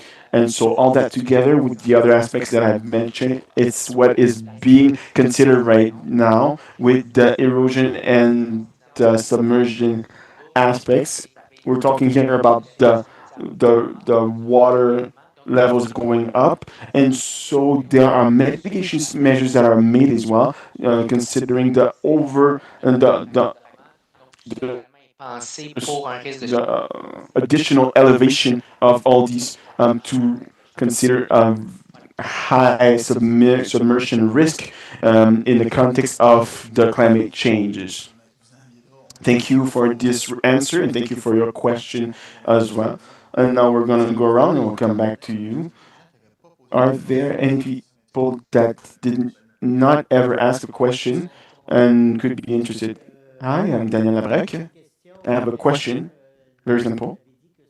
You mentioned that it could last about 50 years. At some point, there's going to be updates with new technology and maybe changes with regards to the turbines. What would happen, and we hope, if they last longer than 50 years? It would be too bad to have to start over. What would happen in that context after 50 years? Just to add a precision, we mentioned 30 years, and it's the contract that lasts that long. Beyond the 30 years, eventually, and before we get to 30 years, if the project happens when we're at 5 years from the deadline of this contract, we will evaluate the infrastructures. And as we were talking a few minutes ago, we're going to see the evolution of the coastline as well. And so we could have what we call a repowering, and it is an update of the park with new turbines, eventually conditional to the need of Hydro-Quebec and a new contract that would be put in place. In the context where we would not have that contract for any reason, the needs at this time or infrastructure that wouldn't allow it at this time, we have an agreement with Hydro-Quebec to put the site back into its natural state, as it was mentioned. Thank you, Monsieur Leblanc. Is that all right with you? Inaudible for the interpreter. Thank you. Is there anyone else in the room that wanted to ask a question? Otherwise, we'll go to the gentleman in the back.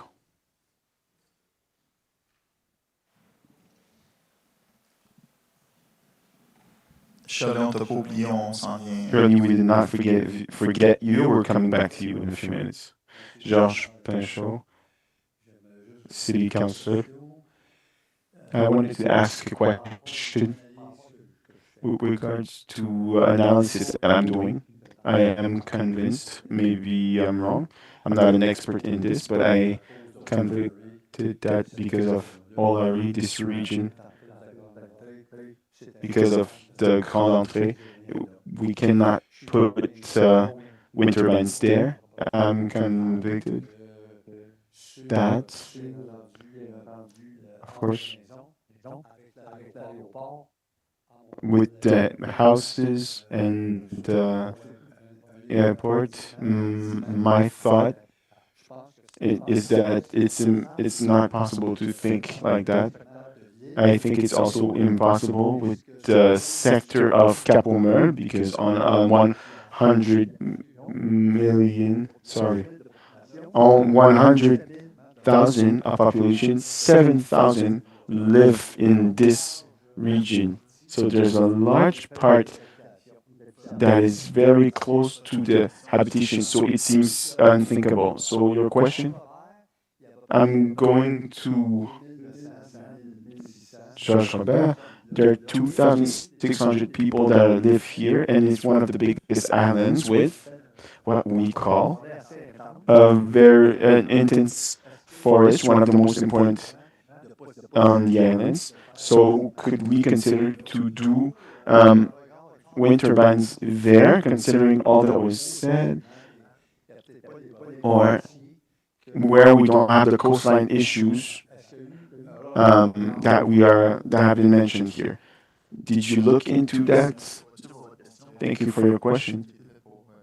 Was there a study that was done? Well, as promoters, we were we're evolving in the parameters that are put in place by the actors of the environment. That's the population, the municipality, and that that expresses the need expressed by Hydro-Québec with regards to managing the autonomous network power grid of the Îles-de-la-Madeleine. So as promoters, we did not look into that site because for Hydro-Québec and the communauté maritime, the need is not there. So it really has to do with responsibility of the population to the community maritime, and if there's a desire to open up to new perspectives and new locations, it could be possible. But right now, it has not been expressed, and us as promoters, we work according to the parameters that were expressed by the environment. Did you have another question? No, thank you. Shelley, do we have questions? Yes, a question for a new person, Nadia Tremblay, is, do the project serve the Madeleine Island people first or the promoter?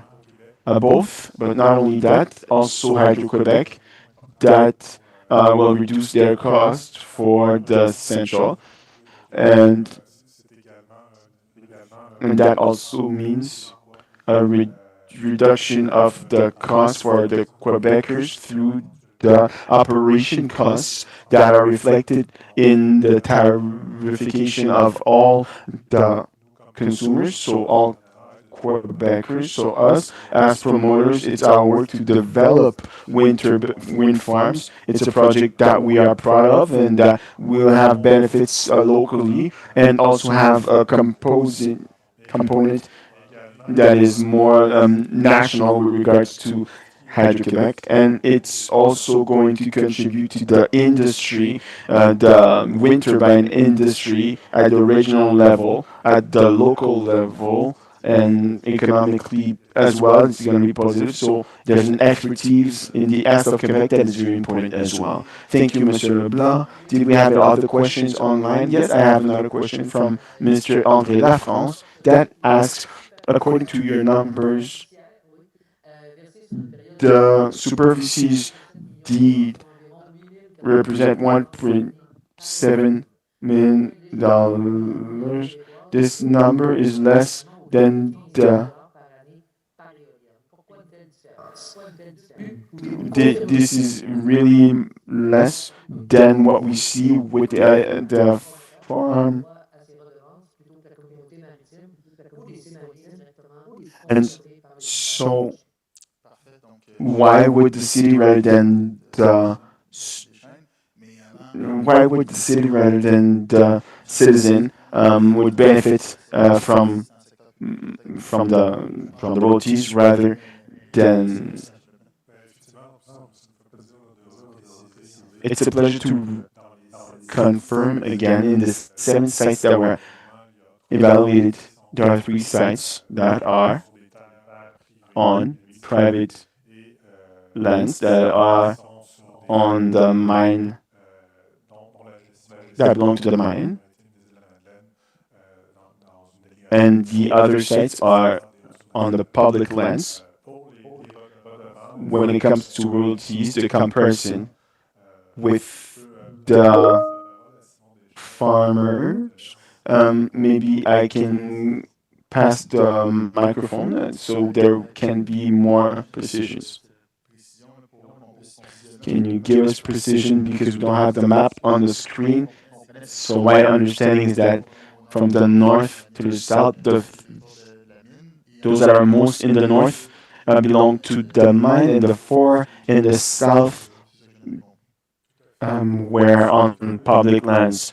For those who know the site, we have all the turbines that are in the northeast of the building with the explosives,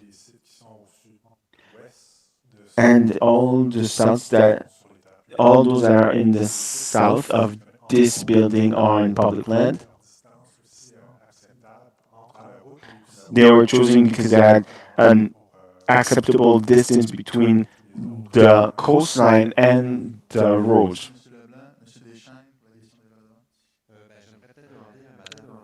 I'd like to ask Ms. Bishop to go over the part that concerns the royalties.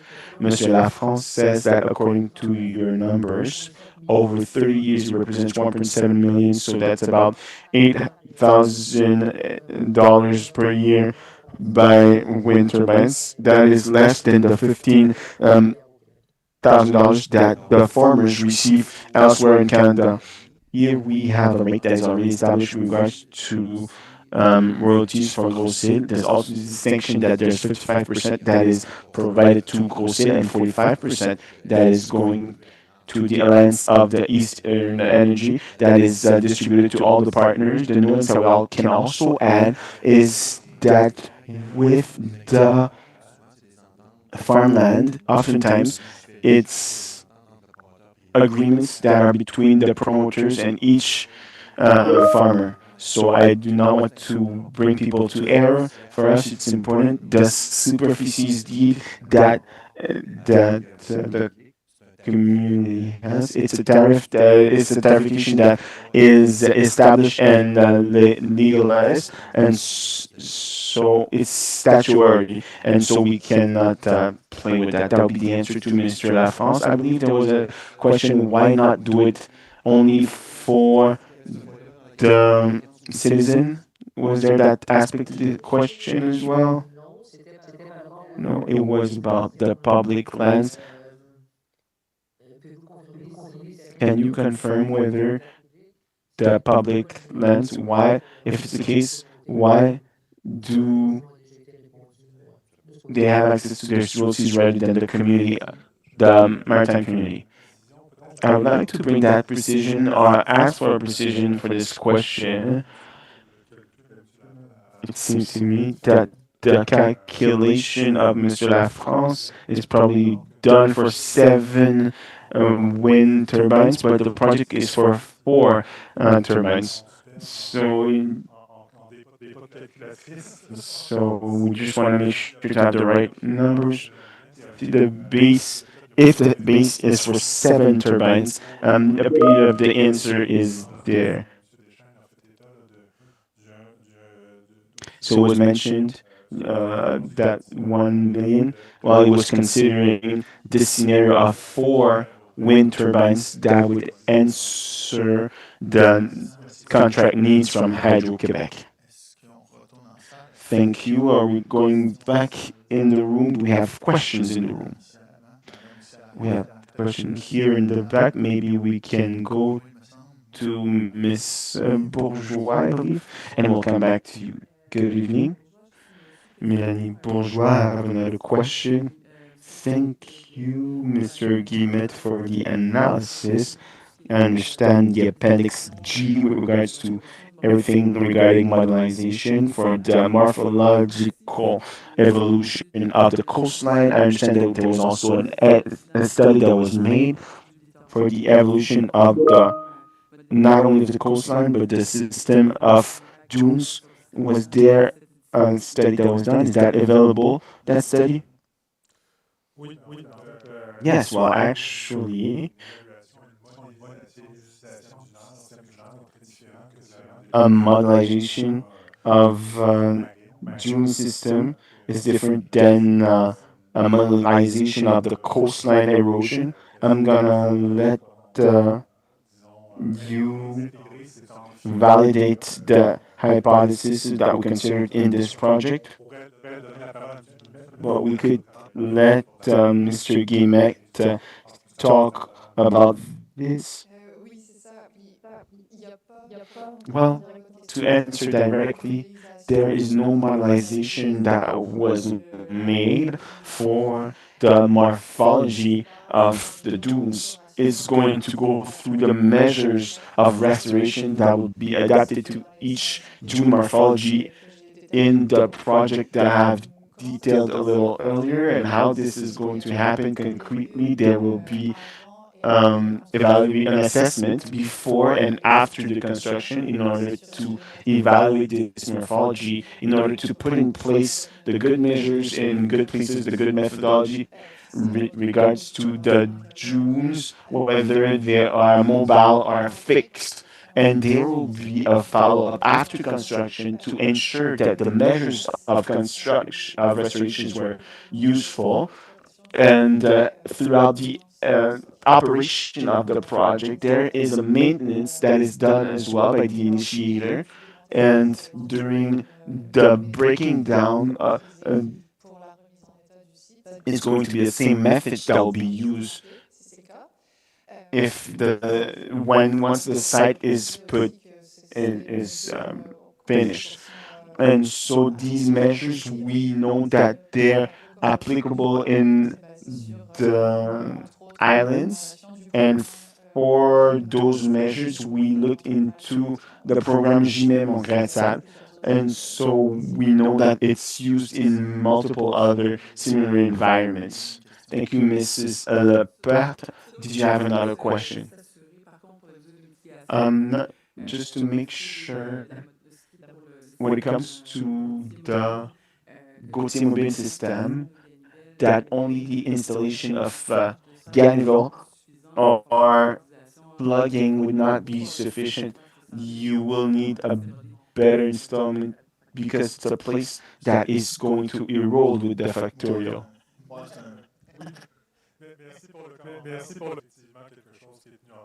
Yes, it's something that is considered. Thank you for your comment. There was Madam here that also had questions.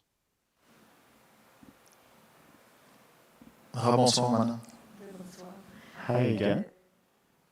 Il y a un enjeu aussi qui me semble important. There's also a challenge that seems important. It's an economical challenge. We're talking about a project that is $80 million. I believe that it's data that was it's a number that was already there in 2000s. I would like that to be updated. And also, we have talked about the measures that were being assessed. We were talking about the foundations or the protection of the coastline. If it's the foundations, we estimate, and that's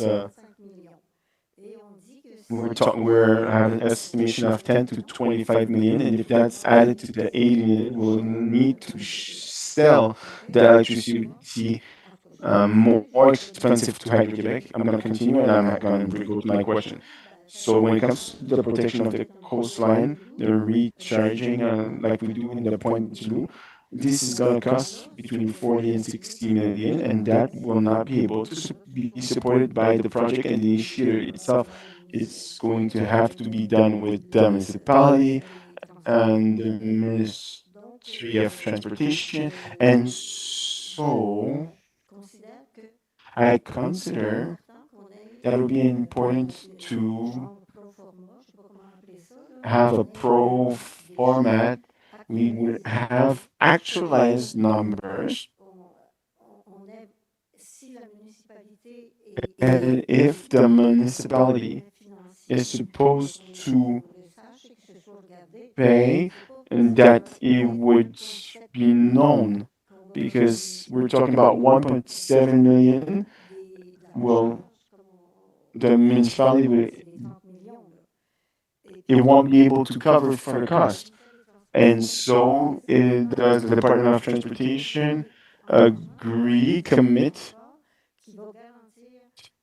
in a way that will guarantee the turbines, the road, the circulation of all the cables that go in this territory? How is it that we imagine this financially with these challenges? And I would add that I'm not against the wind turbines, but we would need to know more about this project. So here's my question: is it going to be possible for us and the population these economical information about this project? Oui, ben en fait, comme tu vous l'avez Yes, souligné, as you have mentioned it, il y a des Miss limitations Mrs. dans Chevalier, there's a part of the présenter, economic entre autres, dans les information that is presented in the study with the numbers numbers dans un scénario de grande of érosion, construction in a high erosion scenario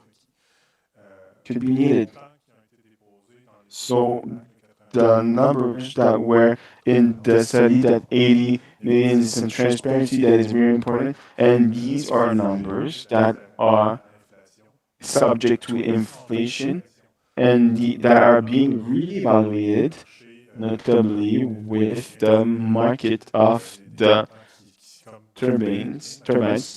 These amounts that are going up, so it's an evaluation that is in place. It's according to the model that was going to be chosen. The project does not ask the municipality to commit financially, but for us, it's an approach that is responsible for us to mention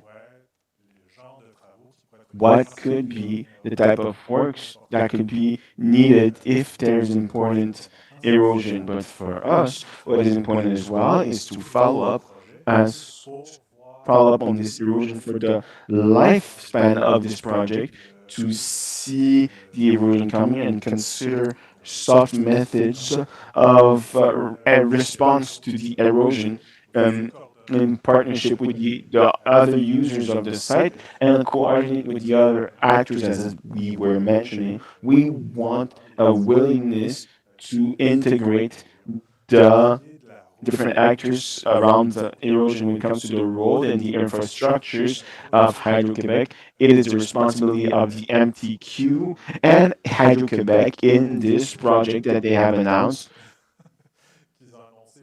réalisé là, that they wanted to do burying of the cable for the transmission line, the high voltage transmission line from Grosse-Île to the wind farm. So it's their responsibility, obviously, to protect their asset, as it is the responsibility of the Department of Transportation to protect the road. Is there a limit in terms of the expenses for this project, or what you're on the part of whom? On the part of the initiator. Is there money to invest? A good part of this project, well, is financed by property tax amounts. So where can the municipality, to what degree can the municipality invest in it? I think there's an issue there. I would just like some reassurance on this front. Well, I think I understand the question, and it's related to the risk on the part of the municipality, or what the municipality might have to assume in terms of costs or borrowing. If that's what I'm understanding when based on your question, well, Simon from the Alliance might be able to explain the role of the Alliance to gather up the impact that it might have on the rest of the community. Briefly, good evening, Madame Chevalier. To probably understand the financing mechanism for this project coming from Alliance Énergie de l'Est, the municipal part, it is a project that is part of the Alliance's portfolio. 209 municipalities are involved. It won't have a direct impact only on the maritime community of the Madeleine Islands. To the contrary, we've just attenuated the risk across the full territory between Montmagny and the Madeleine Islands. I think it's good to understand that it's not just a financial impact on the maritime community of the islands. It's important to highlight this. But distributing money is true as well. All the other projects in east of Quebec, the maritime community will also receive its own share from those projects. So in terms of municipal financing, the portion of the Alliance Énergie de l'Est, we earlier saw in Michel's presentation, project is equal participation, 50-50, with our private partner, NGE Renouvelable in Alliance. It's like buying a house. You put some money down. It can represent 20-25% in terms of capital. So from NGE and the municipality, that capital, well, there are borrowing rules that are involved in each of the MRCs that belong to Énergie de l'Est. Bas-Saint-Laurent, Gaspésie, communauté maritime, Îles. So we need to bring in capital of 20-25% divided according to the use of the network and rules for borrowing. The rest of the cost of it will be set out over the length of the project, over 30 years, a bit like a mortgage. So talking about distributing money on day one, when the wind farm starts operating, there's money that comes in. Do that is because there's a contract with Hydro-Quebec. They buy the electricity produced. It's mandatory. At the Alliance, we repay our loan and distribute to the other members from year one in a project to a project. And this is the proper foundation of our motion, of our movement, where unity is our strength. So I hope that I've properly answered your question related to municipal financing. Certainly, if there's some recharging, the municipality will have some part of that to pay. I don't know. But that's not that's not concern number one. But I would like some updating of the figures and a pro forma project in terms of the economic terms. It would seem to me that the project needs this. Second thing that I think that is part of the project is the battery, the 10 megawatt battery. Is Hydro-Quebec already installing it? Are there agreements related to this? With respect to the battery, are there agreements? As I was explaining earlier, the battery component is significant for Hydro-Quebec in terms of managing the network and to be able to properly integrate a maximum of energy from the Grosse-Île wind farm. In the room here, we have Stefan Terry of Hydro-Quebec. He can maybe he could answer more specifically. He's available. However,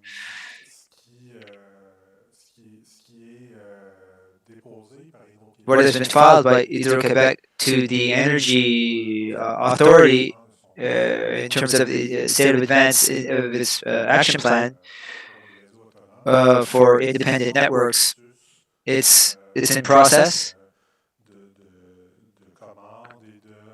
It's an order and a development process with a view to ordering a battery system that would be installed at Capomel facility for 10 megawatt hours.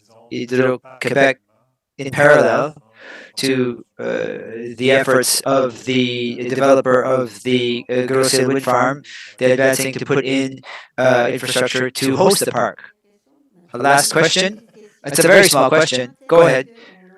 When will we have all of the information about this project? Be it the number of wind turbines, the qualities and characteristics of the wind of the turbines, the costs, the impacts.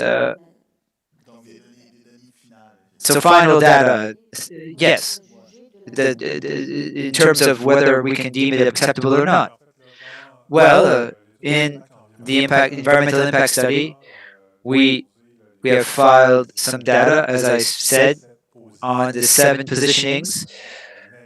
So an impact in terms of the environment that is a maximum impact.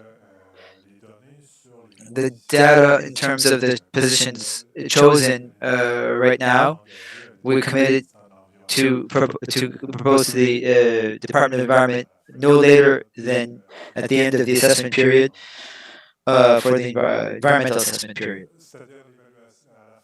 At the end of the environmental assessment by the ministry, that also includes the BAP, that could go into June of next year. So just to try to create a bit of a diagram, right now we're in the BAP process, and there's a diagram behind me that can explain it. When we get to this stage in the 30 days, if there's a public hearing on the project in terms of the mandate, it will happen over 2 to 4 months. In parallel to that, there's an analysis of the Department of Environment. As I understand it, he just said before the end of that environmental analysis, that data will be known to the public, known by the public. I might continue. Ma'am spoke to updating the costs. So I'm understanding the 80 million, it's an amount, but do you have an update for the costs? And otherwise, when could we expect to see it? The update in terms of costs is underway right now, but will depend a lot on the module of wind turbine that will be proposed. But that for the manufacturer we're discussing. They have models that are available in Canada, but so based on the model of wind turbine chosen, it will have a significant impact on costs. There's the question of updating the other costs. I would say that one of the elements that's being assessed that is significant is that. Thank you, Mr. Lemay. Thank you, Madam, for your questions. Now we're going remote. Shirley, question from the public that is remote. Oh, your microphone? Could you open up your mic, please? Yes, of course. Sorry. That's a question from Nadia Tremblay. She was asking if the project would serve Magdalen Islanders or the promoters. And there is a question of concrete numbers to support what you're saying. She wants numbers with respect to the community, if I understand correctly, with respect to the economic impact for Magdalen Islanders. Well, I would say I will answer some figures or stipulate a few figures that were already mentioned. Significant economic impacts for Magna Islanders who are feeling the effects of climate change and provincial objectives in terms of greenhouse gas emissions. Significant impact. We avoid emissions, 30 million tons of greenhouse gas emissions per year over the 30 years of the project. And also, what comes out of that lowering of greenhouse gas emissions, 11,000 liters fewer of fuel oil that won't be transported to the Magna Islands each year.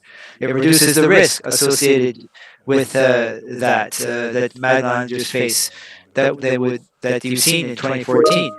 You reduce the risk of the spill, and there's the economic impact that was referred to earlier tonight. Over a million over 30 years for the community of Grosse-Île and for the maritime community of the municipality of Grosse-Île and the maritime community. There is an impact on Quebec for economic impact in terms of building the wind farm. So here we've maximized the economic impact in terms of the businesses on the island. But we know that there are specialized jobs related to wind farm construction that are also significant, especially in the eastern part of Quebec. There is expertise in terms of building wind farms, and also in terms of maintenance. And it's significant that will have economic impacts for all of Quebec. Based in terms of contractors and subcontractors who will do the work. Great. So just to provide a more tangible measure, you were saying that 1.7 million, I believe, over 30 years per year. So what is it, $57,000 a year? That would go to the municipality of Grosse-Île and the maritime community. Is that it? I'd ask Mr. Deschênes that we have the right number. I don't have the exact number in my mind, actually.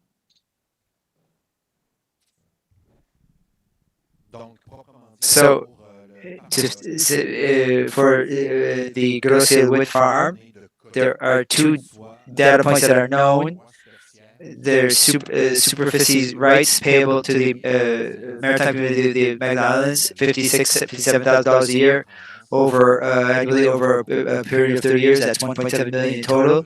The second type of revenue, territorial royalties, divided 55% for Grosse-Île to the population municipality of Grosse-Île.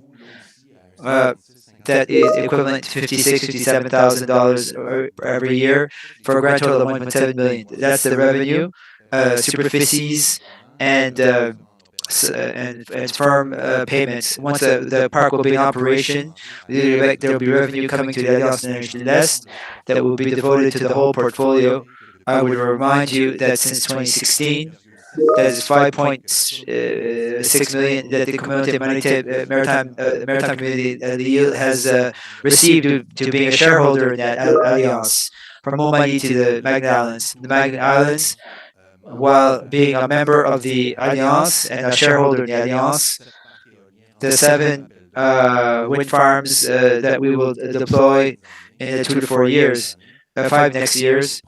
The financial projections only going to the maritime community of the islands, distribution of profits through being shareholders of 66 million. So just stipulate 60 million is money. It's net, the money coming down into the maritime community of the Magna Islands, and the maritime community of the Magna Islands, they can do with it what they will. It is their own money. I don't want to become involved in the maritime community of the islands, though I've met Mr. Sear, and I've met some other elected officials. I know Mr. Antonin Valiquette, the former mayor. I'm the mayor of Saint-Anne-des-Monts in Gaspésie. Saint-Anne-des-Monts is the center of MRC with the weakest economic vitality index of Quebec. Just to give you an idea, since 2021, my wind energy reduce allowed me to create leverage effects to seek out new other grants since 2021. There's a multitude of projects that are born in San a skate park, skating rink, hockey arena, pickleball, volleyball. We never removed snow from our sidewalks, and wind energy power allowed me, outside of my municipal budget, to buy a machine that would do snow removal on the sidewalks, improving the citizen life. I don't want to make a big show of this, but I just want to say that wind power energy revenues for the maritime community of the Magdalene Islands. These are proper amounts in terms of territorial royalties, 1.7 million over 30 years for Grosse-Île, superficially rights 1.7 million for the maritime community of the islands, 5.6 million since 2016, 66 million over the next 30 years, based on the wind farms that we have gotten through requests for proposals. Are there other remote questions? I'll come back to you in a moment for the next questions, Alexandre. Thank you, Charlie. So in the room, somebody raised their hand. A man raised their hand. Hello again. Hello again. A small question.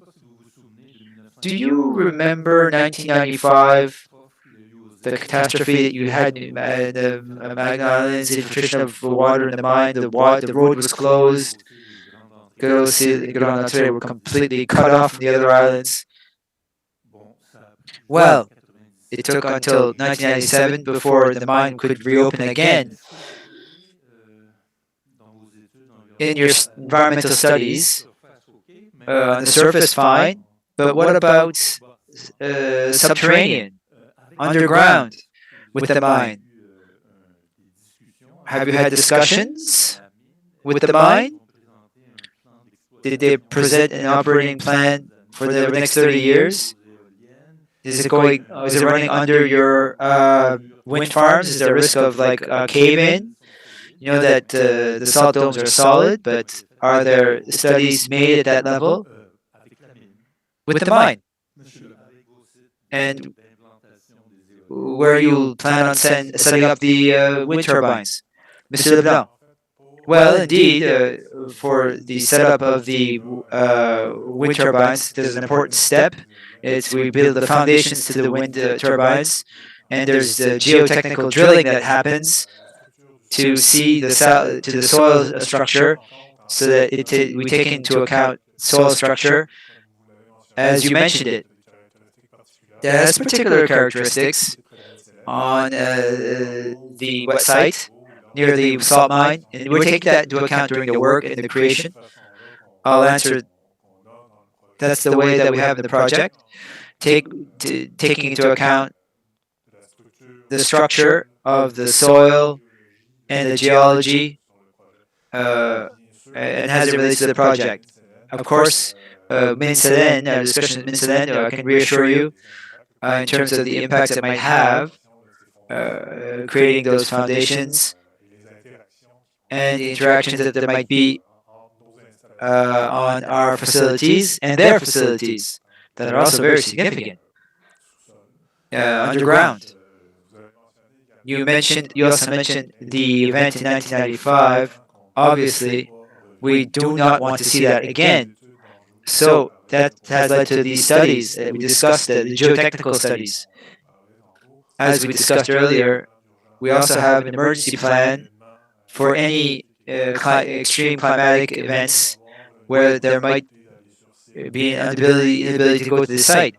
So that plan, could apply if there were an event that would lead to it to not be able to use the 199 all the way to the wind turbines.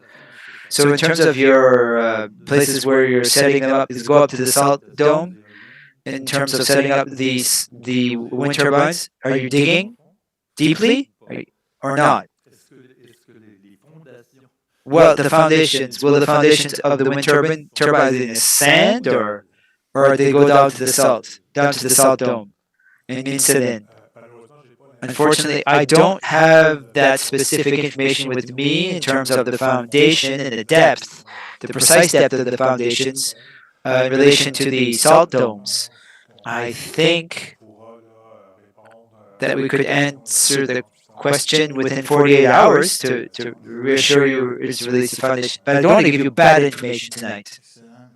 It's great, Mr. Leblanc. Just let us know after the session. We'll take your contact information, your address, and we'll communicate that information, and we'll put the information online as well on our website. Thank you for your question. This a man here. Good evening. I'm pleased to know that the three last will be on the mainland. Second comment. Having discussed with Hydro-Quebec about the first two wind turbines, said where the demand for current was it was next to the power plant and it spreads all around the island. So I understand that the four wind turbines next to the island it's likely the biggest consumer of electricity after the power plant. Do you have a question? I understand the idea of having a comment. Well, okay. However, it's an information session. It's really for questions. Well, I'll say a little bit and I'll ask my question. Hydro-Quebec, who owns it? In terms, except for the royalties, the developers, of course. You just make money. The banks will make money. Hydro-Quebec, given that it costs a lot more per kilowatt hour, it costs a lot. Wind power costs a lot more than power dams. They'll increase the electricity costs, and the citizens ultimately will pay their royalty. And the municipality, it's almost like a tax, an indirect tax that we're sending to the citizens. Hydro-Quebec belongs to the citizens. So, I understand your question. What is the advantage for Hydro-Quebec? And will citizens pay indirectly for this wind farm project in their power bills? The answer, with the information that we have, it belongs to Hydro-Quebec, but it is public. It was filed at the Energy Authority during the study of our contract between ourselves and Hydro-Quebec. Is no. Citizens ought not pay as part of their power bills for the wind power project, because the wind power project in the 30-year contract is assessed to be a saving of 70 million in relation to the fossil fuel that costs a lot to Hydro-Quebec. It's estimated that in the last over 25 cents per kilowatt hour for the Magna Islands power plant. So that those savings for Hydro-Quebec will actually lead to savings that will be used by Hydro-Quebec in a way that Hydro-Quebec could manage it. It's not up to us as the developer to indicate that to Hydro-Quebec, but it is not something that will increase and people's power bills. Quite to the contrary, actually. Great, thank you, Mr. Leblanc. Do you have a question? So you can tell me that Hydro-Quebec won't bring up the electricity bills of citizens. I would like to have that power, but the wind power that we're speaking of tonight, the Grosse-Île wind farm, in addition to having important impacts in terms of reducing greenhouse gases and reduction of 11 million liters of fuel oil at the heat plant, also has positive economic impact for Hydro-Quebec. That's what I can tell you for tonight. Thank you very much, Mr. Leblanc. Thank you, sir, for your questions. Yes, please go ahead. For a project like this one, you said that it's assessed at 80 million. I'm not quite sure the amount. Is that it? Right around there? For a project like this, given that we're speaking about having large foundations, the cost might increase in unforeseen ways. there should be a maximum as of which the project is no longer profitable. Could we have that amount? How high can you go? What's the maximum that is tolerable, acceptable, from which and at which point the project would no longer be profitable and you'd be obliged to stop? Is there a maximum, Mr. Leblanc? I would say there are different financial models that are being prepared when we do a wind farm project. Tonight, I don't have a maximum amount for you tonight, but for this project, in the current scenario, with the contract we have with Hydro-Québec, unfortunately don't have that type of an amount to give you tonight. It will certainly be assessed, like any project, where there is a certain investment that has to be done by certain parties, private parties, like our business, and parties like L'Alliance de l'Est.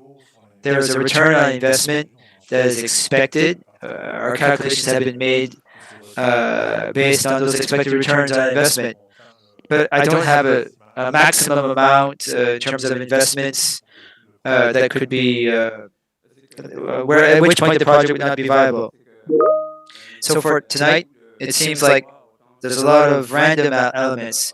Whether Mr. Nicola was talking earlier, if your model over the 50 next years, you have to do things with the foundations and have higher roads.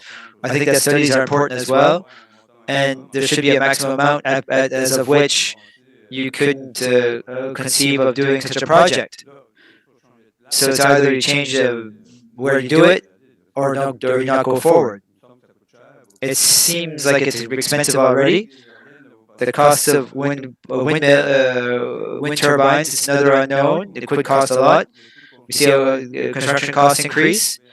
So will there come a point where, well, maybe you know it, but maybe there's a maximum as of which the project is not profitable. That's my question. Well, certainly there are costs that are being assessed over the next few weeks or the next few months, and we'll cross that bridge when we get to the river. Once we've done that assessment, we'll be able to assess the impacts that it will have on the project. For now, as we speak, we're confident that we can do this project and that will have benefits, advantages for Magdalen Islanders and Hydro-Québec, based on the parameters that I discussed earlier, financially as well. Thank you, Mr. Leblanc. Thank you, sir, for your question. Ma'am will be there soon. Hello, Charlot. You can ask your question now. This is a question from Louise Bourgeois. Highlights that in one of its reports that Bob mentioned that open houses and open session is not a public consultation. So the question is for Alexandre. Yes. It's the next step after the question period. Where this is a 30-day period that allows people to request public investigation of the project if they so wish. Let's say there was a public investigation of the project, there would be a commission of inquiry that would be created, and that would allow people to have public come ask questions, people from departments or experts who are invited to be able to express themselves on the project before the commission. The commission will analyze the project given the issues raised by the citizens, also with respect to the sustainable development principles that are in the law of sustainable development of Quebec. And based on those two aspects, there would be a report submitted to the minister department responsible for the environment. And after that procedure, to come to the decision and put the minister will have the BAP report, and it's on that basis that they'll have make a recommendation to the council of ministers and make their final decision. And it's a quite relevant point. The BAP has no decision-making power. The BAP can make recommendations. Ultimately, it's the council of ministers that decides on the project. Are there any other questions? There's another question from Mr. France. He has a few more. I'll go with one now. How can the promoter of state that there is no social acceptability and have Robert and maintain thus that there would be some in Grosse-Île when those two communities are distinct and the context and opinion must be very different? Can you explain on what factual basis or survey that this statement is based or rests on? Monsieur Leblanc. Well, we're basing it on a decision from Hydro-Quebec to remove the site of Haberbat from its consultations on the energy transformation of the Magnet Islands. I could give you the date, Monsieur La France, I think it's 2021 or 2019. Hydro-Quebec and the ultimate buyer of electricity is the ultimate buyer of electricity on the island. The opinion of Hydro-Quebec, in our eyes, is very important in terms of social acceptability. Also, in terms of the maritime community that did a zoning change process that targeted the place where we have a project, but also has processes with the energy strategy that the maritime community adopted and the citizens committee that is doing the follow-up of that energy strategy, and so far has maintained that orientation towards the site that we are speaking to you of, the Grosse-Île wind farm, in part because there were no other sites deemed acceptable on their part. Great. Thank you, Mr. Leblanc. I understand the other question is France, but there's a lady here as a question. If I'm understanding things properly, if we want to have an overview, an updated overview of the project, with all of its issues and all of its aspects, we need to ask a public hearing. Otherwise, the information will be provided when the decision acceptability and environmental acceptability decision will be provided by the Department of Environment. Is my understanding properly? Maybe a little nuance here. Maybe that will be up to the commission in terms of the information it seeks out.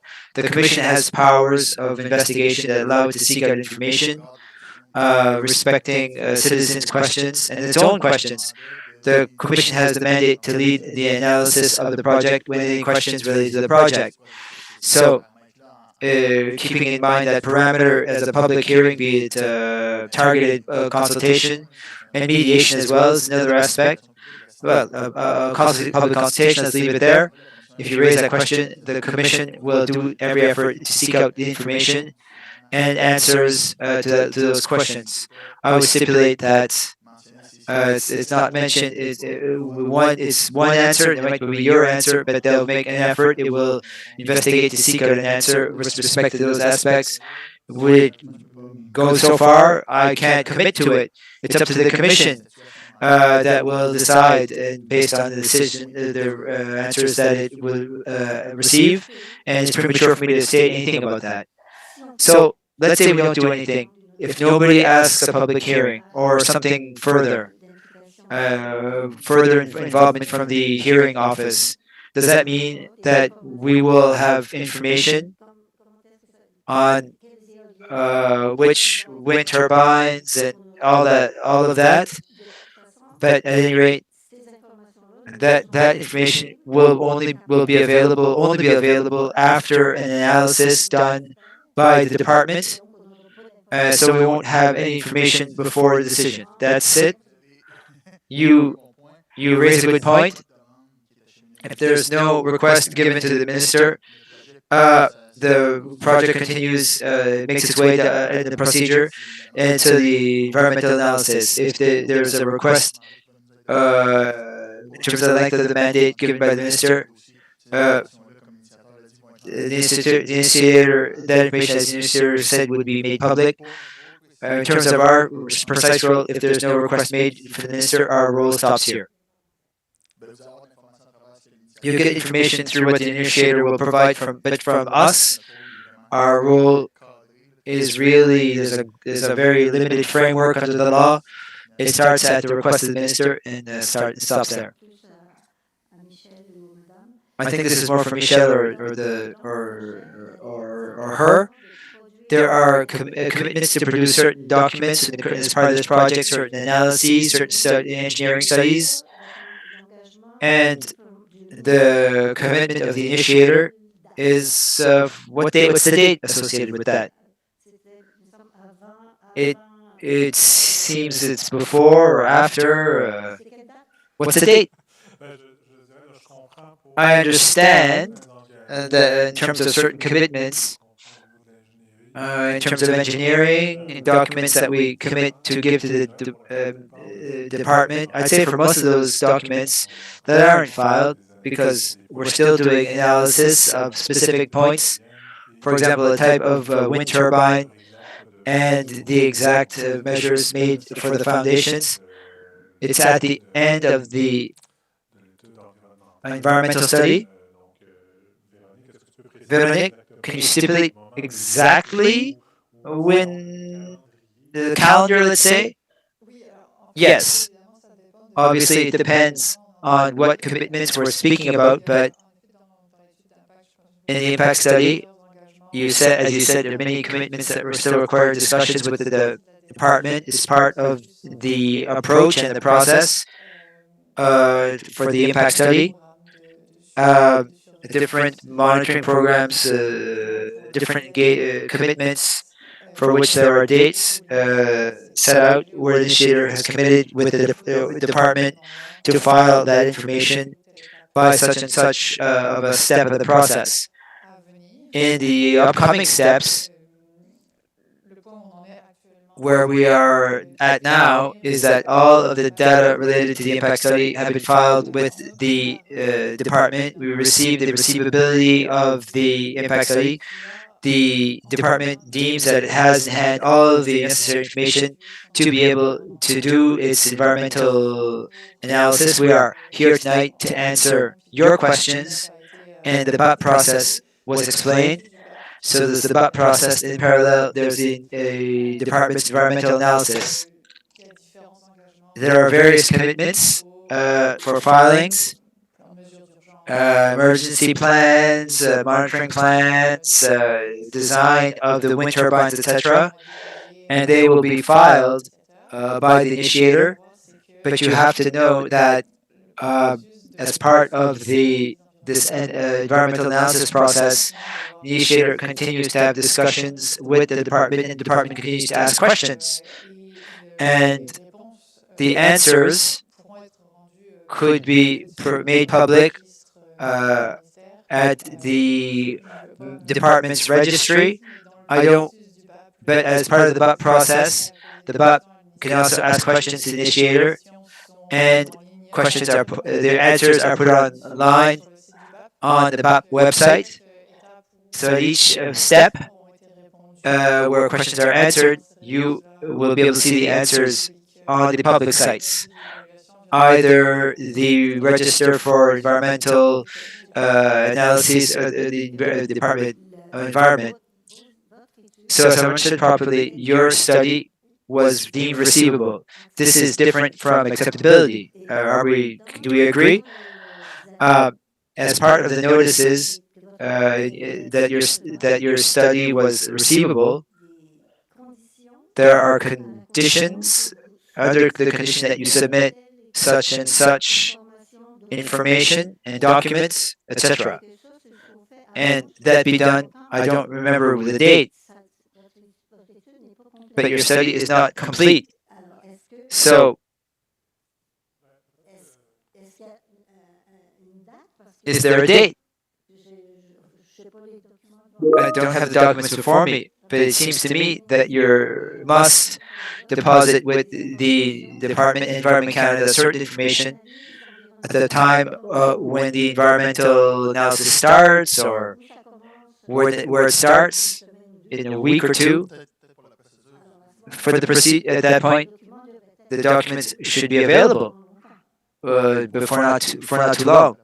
In terms of the process, before leaving the floor to Mr. Leblanc, in terms of receivability, acceptability, or the acceptability of the study, or the analysis of the environment analysis, receivability is based on criteria set by the department to do impact studies. also with some exchanges, questions, and answers available on our website. And you already know it. That's receivability and acceptability. That is where decisions will be made. Monsieur Leblanc, the floor is yours. Est-ce qu'on... Ah, merci. Euh, Donc,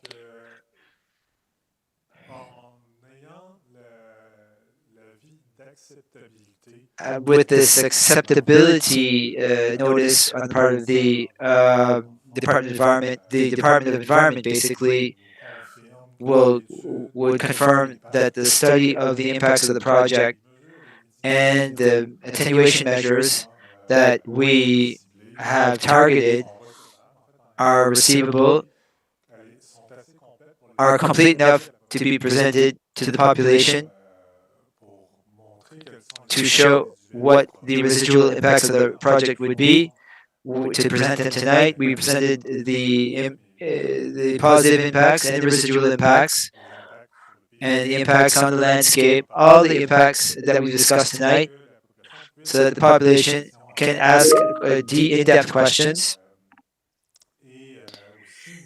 and also ultimately provide any apprehensions it has around the residual impacts. In terms of the Department of the Environment, the acceptability is different based on the judgment of the Department of Environment if those impacts are acceptable.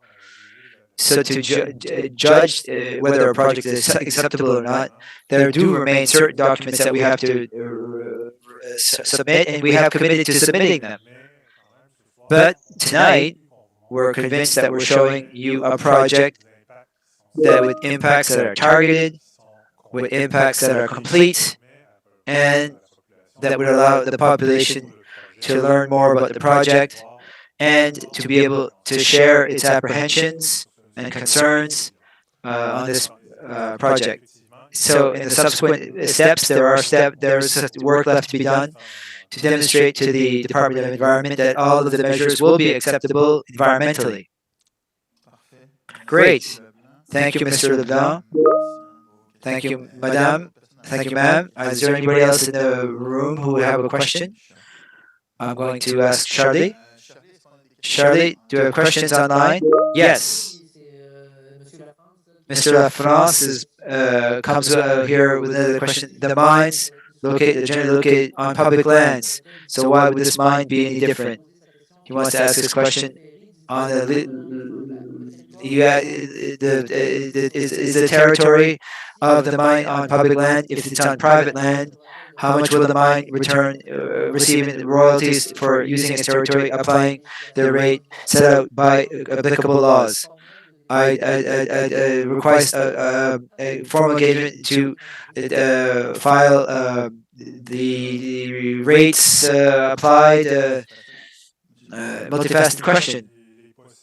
As it is possible to note on the Grosse-Île municipal register, the land of Mine-Céline are on private lands. They are not public lands. So I have a hard time seeing how to answer the question, how to answer Mr. LaFrance's question. Otherwise, I don't know. Does Mr. Gauthier, do you want to stipulate a few things, some detail? Hello again, Mr. Gauthier. Well, there's somebody here tonight who represents Windsor Mines, everything related to the properties of Windsor Mines. The land registry, it is related to them. It's hard for us to speak in their name. We don't know their patent letters and all that. So you need to refer to Windsor Mines. Is there a representative from Windsor Mines? There was Mr. Blas, I believe. Yes? Hello, good evening. Are you able to answer that question? Inaudible. Please come forward. If you could please come forward. Sorry.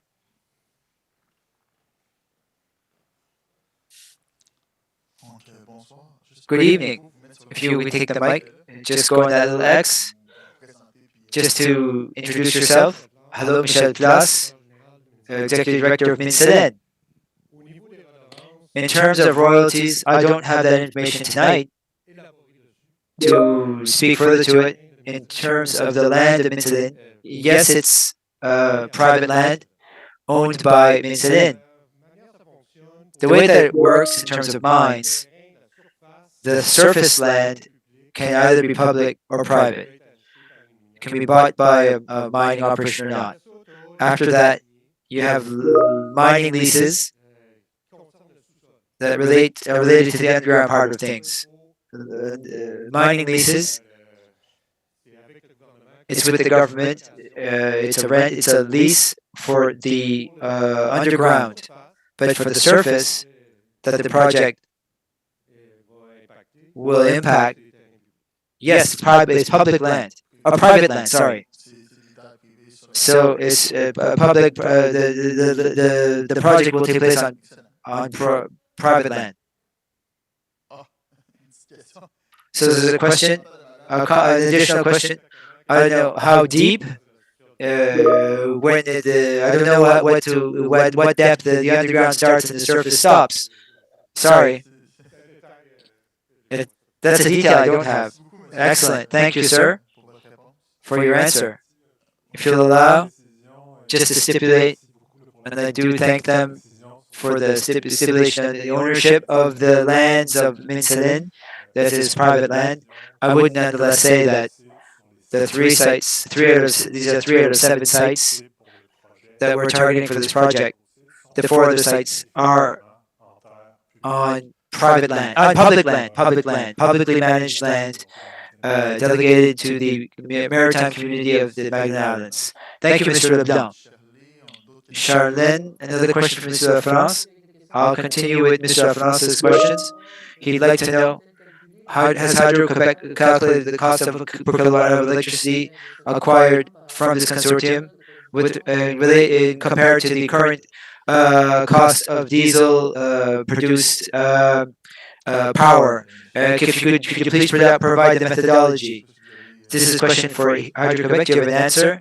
Well, obviously, we don't have the calculation, neither the calculations nor the methodology used by Hydro-Quebec. However, Mr. LaFrance can find on the energy body, it's an independent body. The documents filed by Hydro-Quebec to justify the granting of this contract, it sets out cost savings for Hydro-Quebec above $70 million over the service life of the project. So the information are to be found on the Régie de l'Énergie's website. Thank you, Mr. Leblanc. I'll continue with another question. Why has the government of Quebec envisaged an underground cable to connect the Madeleines to the provincial network beyond cost? What is the motivation of the government of Quebec to promote this solution? This is a question for people who are not represented here. Would you like to answer, Mr. Leblanc? Well, we work in the current situation where Hydro-Quebec has confirmed recently, as of 2025, its independent energy strategy for the Madeleine Islands. In this strategy, the Grosse-Île wind farm would be an important element that would allow to reduce by 11,000 liters of fuel oil consumption in the thermal power plant. So those are the parameters that we're working under. Great, thank you, Mr. Leblanc. Shirley, we continue with Mr. LaFrance. He's talking of royalties to the mining companies. So how high would these royalties go?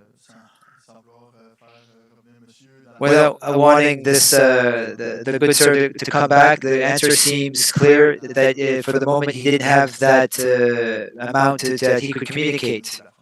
This is for the benefit of Mr. LaFrance. Shirley, do we have other questions? Yes, coming back to you, the last question from Mr. LaFrance. We'd like to have a commitment, a clear answer from the initiator with respect to social acceptability. if the population were to by majority express its adoption and the municipality were to adopt regulations reflecting the popular will, would you have the intention to respect that popular will and comply with the democratic decision, or would you exercise your legal rights to contradict the municipal decision? The question was asked to more than once. It's asked a bit differently. That's why I'm coming back to you with it for a last time. Absolutely. Thank you, Madame, Monsieur Leblanc.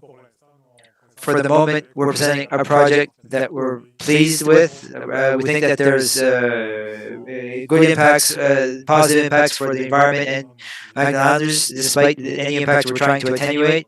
So if the population receives this project differently, we'll take that into account. That's what I can tell you tonight. Excellent. Thank you, Mr. Leblanc.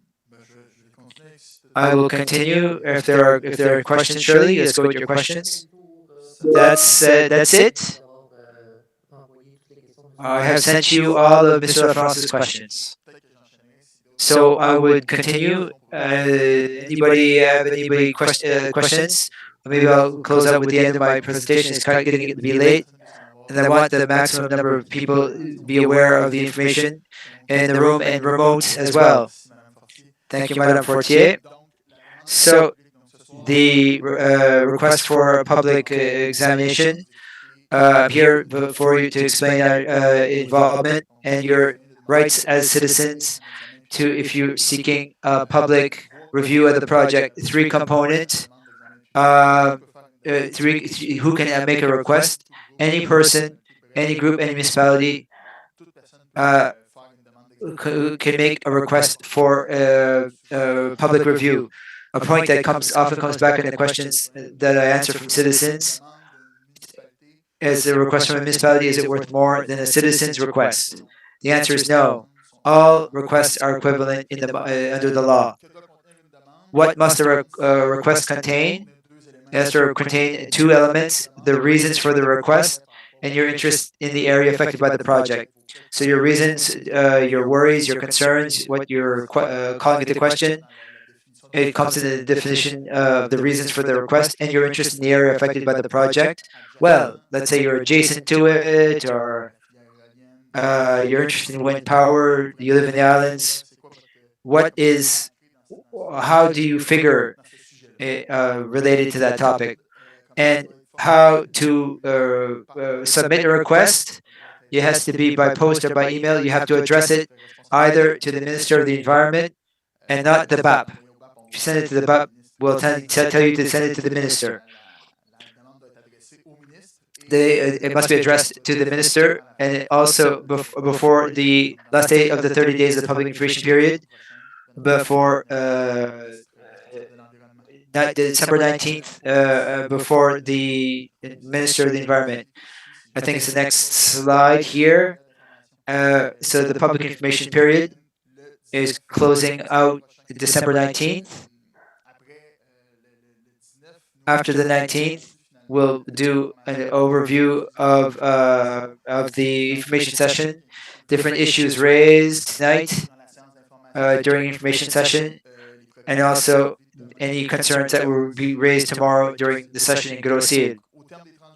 So after the 30 days, if no request is made to the minister, the role of the BAC stops there, and the project continues along the procedure to receive a government decision of the government in terms of its realization. If there's one or more requests deemed receivable by the minister, what does it mean receivable? If I might allow to say that if you fill in the conditions that I mentioned earlier, you're in the right path to be receivable. I can't judge that. It's the minister. But if there's one or several requests deemed receivable, the BAP could put together a public consultation or mediation. It depends on the nature of the request and the issues raised. Though it's a recommendation that can be done by the BAP, given the request, and there could be a public consultation that is triggered. the Commission will submit a report to the environment given the issues of the citizens based on findings based on principles of sustainable development. It's not just environment, but it's also ecology. It's also the technical, economic aspects. If you want to know more about it, on the 16 Principles of Sustainable Development, go into Google. It's a law on sustainable development in Quebec. You'll see all those parameters, and that's what all of the projects are based on, and citizens' concerns. The minister will then have 15 days to make the report public. So that's how it would go. If you want to have more information on the procedure, there's a diagram on the back that will allow you to quickly and visually become aware of that. Otherwise, on our website, if you go on the BAP, there's a section. There's a frequently asked questions to see if the BAP extends the period. And that diagram is available online as well. You get I would be pleased to get it for you as well. Last element is very important before we close out. Evaluation of our services. What's for you, what we're doing tonight is for the people. We exist so that people can participate and have an impact on decision making of the government. So if you've appreciated and liked this session, if you have the things that you'd like to improve, please don't hesitate. Whether you're remote or in person, scan the QR code in the room. There are some questionnaires available. Otherwise, would be pleased to receive your comments in terms of the services that we offer you. Karine, is another slide. Yes, our contact information if you want to contact us in terms of the process in terms of requesting a public review for any of your questions, please contact me. Here are my contact information, it's my telephone number and the email of for this project. I think that's all. Karine, could you change the slide, please? Yes, that's the end. So it's another QR code, so you can do the evaluation survey. So one last round around the room. Are there other questions? What are you going to do with the issues raised today and tomorrow? What do you do with that? We make it available. We make it transparent. We make it available to the population on our website. We'll announce it on our mailing list if you want to be added to the mailing list, give us your contact information in the back. Otherwise, you can get it on our website. It's very visible. Just all of the people who would like to have access to an alert, you can register to our website to access our various communications. And it's an excellent point that you're raising. It reminds me, there will be a public session tomorrow night in Grosse-Île.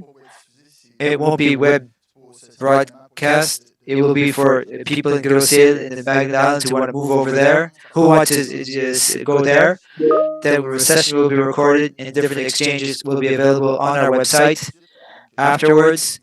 So the people who will register on the mailing list will be able to benefit from that. I will communicate with you to mention that the recordings are available online. And to answer your question, the summary is within the 10 days after the information period. So before the end of the year, it will be available on our website. And you'll be informed. It's my pleasure. Thank you very much, ma'am. So, Charlie, any other questions remote? It's all done for the night. Alexandre, thank you very much, Charlie. Thank you very much, Charlie, for that. Thank you for the initiators, for your time and your answers tonight. Very appreciated. Thanks to you, the people in the room. Thanks to my colleagues who are doing great remote work to make this session possible. And I wish you a great evening. Take good care.